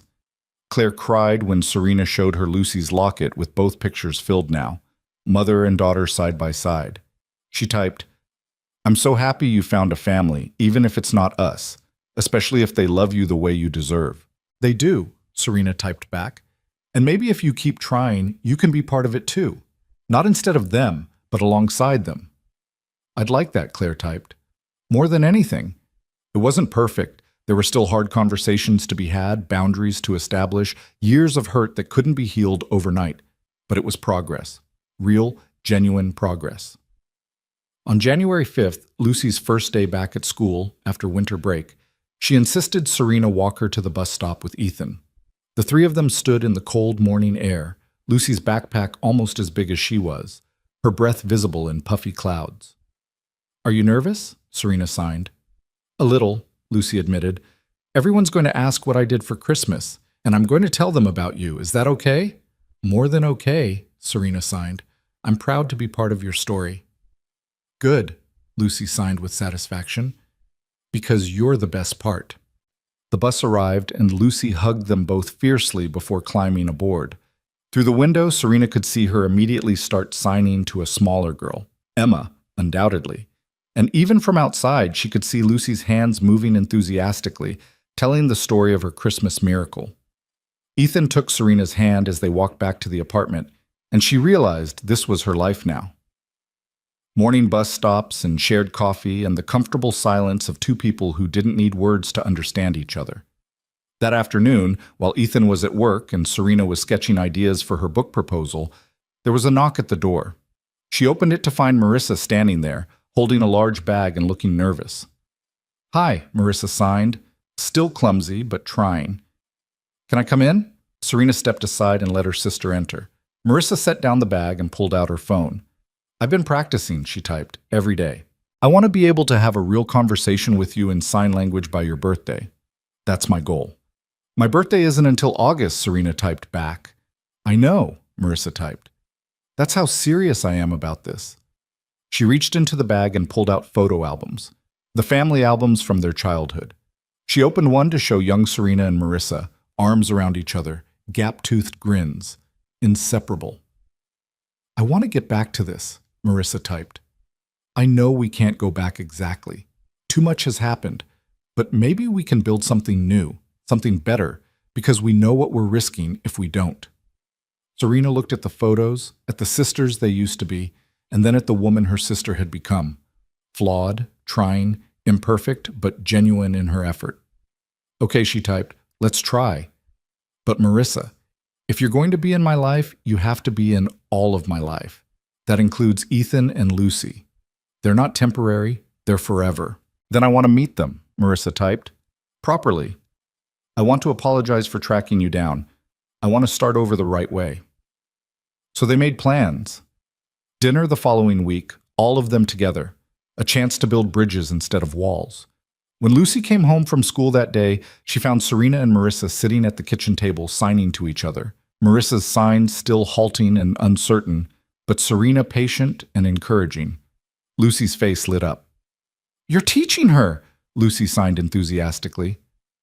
"She's teaching me," Marissa signed slowly, and Lucy immediately moved to help, showing her the proper hand shape for sister and family and love. Ethan came home to find all three of them at the kitchen table, Lucy in the middle giving an impromptu ASL lesson, and the expression on his face was one of pure wonder. He caught Serena's eye and signed, "Is this real?" "It's real," she signed back. "It's messy and complicated and imperfect, but it's real." That night, after Marissa left and Lucy was in bed, Serena and Ethan lay together in his room, their room now, in the darkness. Ethan's arms were wrapped around her, and she could feel his heartbeat against her back, steady and sure. She turned in his arms so she could see his face in the dim light from the street below, and signed, "Thank you." "For what?" he signed back. "For seeing me in that mall," she signed. "For not looking away. For bringing me home." "Thank you for staying," Ethan signed. "For choosing us. For showing me that it's okay to start over. That loss doesn't have to be the end of the story." They lay there in comfortable silence, and Serena thought about how far she'd come in 2 weeks. From a woman alone in a food court, abandoned by her family and certain she'd never belong anywhere, to this, lying in the arms of a man who loved her, in a home filled with laughter and art, and a little girl who called her family. It wasn't the life she'd planned. It wasn't the life anyone had told her she should want. But it was hers, chosen, built, fought for. A life where her deafness wasn't something to overcome, but simply part of who she was, where her hands were celebrated as her voice rather than tolerated as a limitation. On January 15th, the publisher sent a contract. Not a huge advance, small presses rarely offered those, but a real contract for a real book that would tell a story that needed telling. Serena signed it with hands that shook, and Lucy insisted they celebrate with a cake that they made themselves, lopsided and overfrosted and perfect. In February, Serena had her first real dinner with her parents. Her father, who hadn't even tried to learn ASL, hired an interpreter for the evening and spent 3 hours actually communicating with his daughter, actually listening. It wasn't perfect. There was still awkwardness, still years of damage that couldn't be undone in one meal. But it was something. In March, Marissa got married and Serena stood beside her as maid of honor. Her sister had learned enough ASL to sign her vows in addition to speaking them, a gesture that made Serena cry and made Lucy, who attended as Serena's +1 along with Ethan, declare it the most romantic thing ever. In April, Helen and Robert came to visit for a weekend, and while Helen still struggled with accepting Serena's permanent place in Lucy's life, she was trying. She'd enrolled in an ASL class herself, determined to communicate directly with her granddaughter's chosen family. And through it all, through the progress and the setbacks and the ordinary days that made up a life, Serena kept drawing. She filled sketchbook after sketchbook with images of the family she'd found. Lucy laughing with her mouth wide open. Ethan making his terrible pancakes with a look of intense concentration. The three of them decorating their apartment for various holidays. The small, beautiful moments that made up a life lived fully. On the anniversary of the day they met, Christmas Eve, 1 year later, they returned to that same mall. Not to shop, but to remember. They stood in the food court, and Serena pointed out the exact table where she'd been sitting when Lucy first approached her. "I was so lonely," she signed to both of them. "I thought I would spend my whole life alone, and then you appeared." "We were lonely too," Lucy signed solemnly. "We just didn't know it until you filled up the lonely spots." "That's very profound for an 8-year-old, Serena signed with a smile. "I'm very wise," Lucy signed back with a completely straight face. Ethan pulled them both close, and the three of them stood there in the middle of the bustling mall, a small island of stillness and connection in the chaos around them. People rushed past, wrapped up in their own Christmas preparations, completely unaware of the miracle that had happened in this ordinary place 1 year ago. Because that's what it had been, Serena realized. A miracle. Not the flashy kind from movies, but the quiet kind that happens when people choose kindness over convenience. When a little girl tugs her father's sleeve and says, "We have to help her." When a man approaches a crying stranger and asks, in her own language, "Are you okay?" When a family opens their home and their hearts and says, "You belong here." As they left the mall, walking out into the December cold with Lucy between them, Serena thought about the woman she'd been 1 year ago. Lost. Invisible. Convinced she'd never find her place in the world. And she thought about the woman she was now, found, seen, home. The journey between those two versions hadn't been easy. There had been tears and fear and moments of doubt. There had been painful conversations with her family and difficult negotiations of boundaries and expectations. There had been learning curves and adjustment periods and the messy reality of blending lives. But it had been worth it. Every difficult conversation, every scary moment of vulnerability, every risk taken, all of it had been worth it to end up here walking through Boston on Christmas Eve with the people she loved, her gloved hands warm, her heart full, her future bright with possibility. Family wasn't about blood, she'd learned. Family was about who showed up, who stayed, who loved you on your worst days and celebrated you on your best ones, who learned your language instead of expecting you to always translate yourself. Family was a man who made terrible pancakes with unwavering devotion, a little girl with a heart too big for her small body, a sister trying to rebuild what had been broken, a mother finally learning to sign, "I love you." Family was choice and effort and grace. And as snow began to fall, soft and silent, the way Serena experienced all weather, she squeezed Ethan's hand on one side and Lucy's on the other, and thought, "I am home. Finally, beautifully, completely home." Lucy looked up at her and signed, "What are you thinking about?" Serena smiled and signed back, "I'm thinking that a year ago I came to this mall alone, and now I'm leaving it with my family." "We're your forever family," Lucy signed with certainty. "Right, Daddy?" "Forever," Ethan signed, looking at Serena with eyes full of love and promise. "Forever," Serena signed back, and as they walked through the snow toward home, toward the small apartment that had become a sanctuary, toward the life they were building together one day at a time, Serena realized that she'd finally found what she'd been searching for all along. Not a family that tolerated her difference, but a family that celebrated it. Not a place where she had to shrink herself to fit, but a place where she could expand to fill all the space she needed. Not a love that asked her to be someone else, but a love that saw exactly who she was and said, "Yes, you, always you." The deaf woman who'd cried alone on Christmas Eve had found her way home, and the single father who'd signed, "Come home with us," had found his way to wholeness. And the little girl who'd tugged her father's sleeve had found the bonus mom she'd been wishing for. They'd all found each other. And in finding each other, they'd found themselves. And that, Serena thought as they climbed the stairs to their third-floor apartment, was the truest kind of Christmas miracle there was. The story ends right there, whole, warm, complete.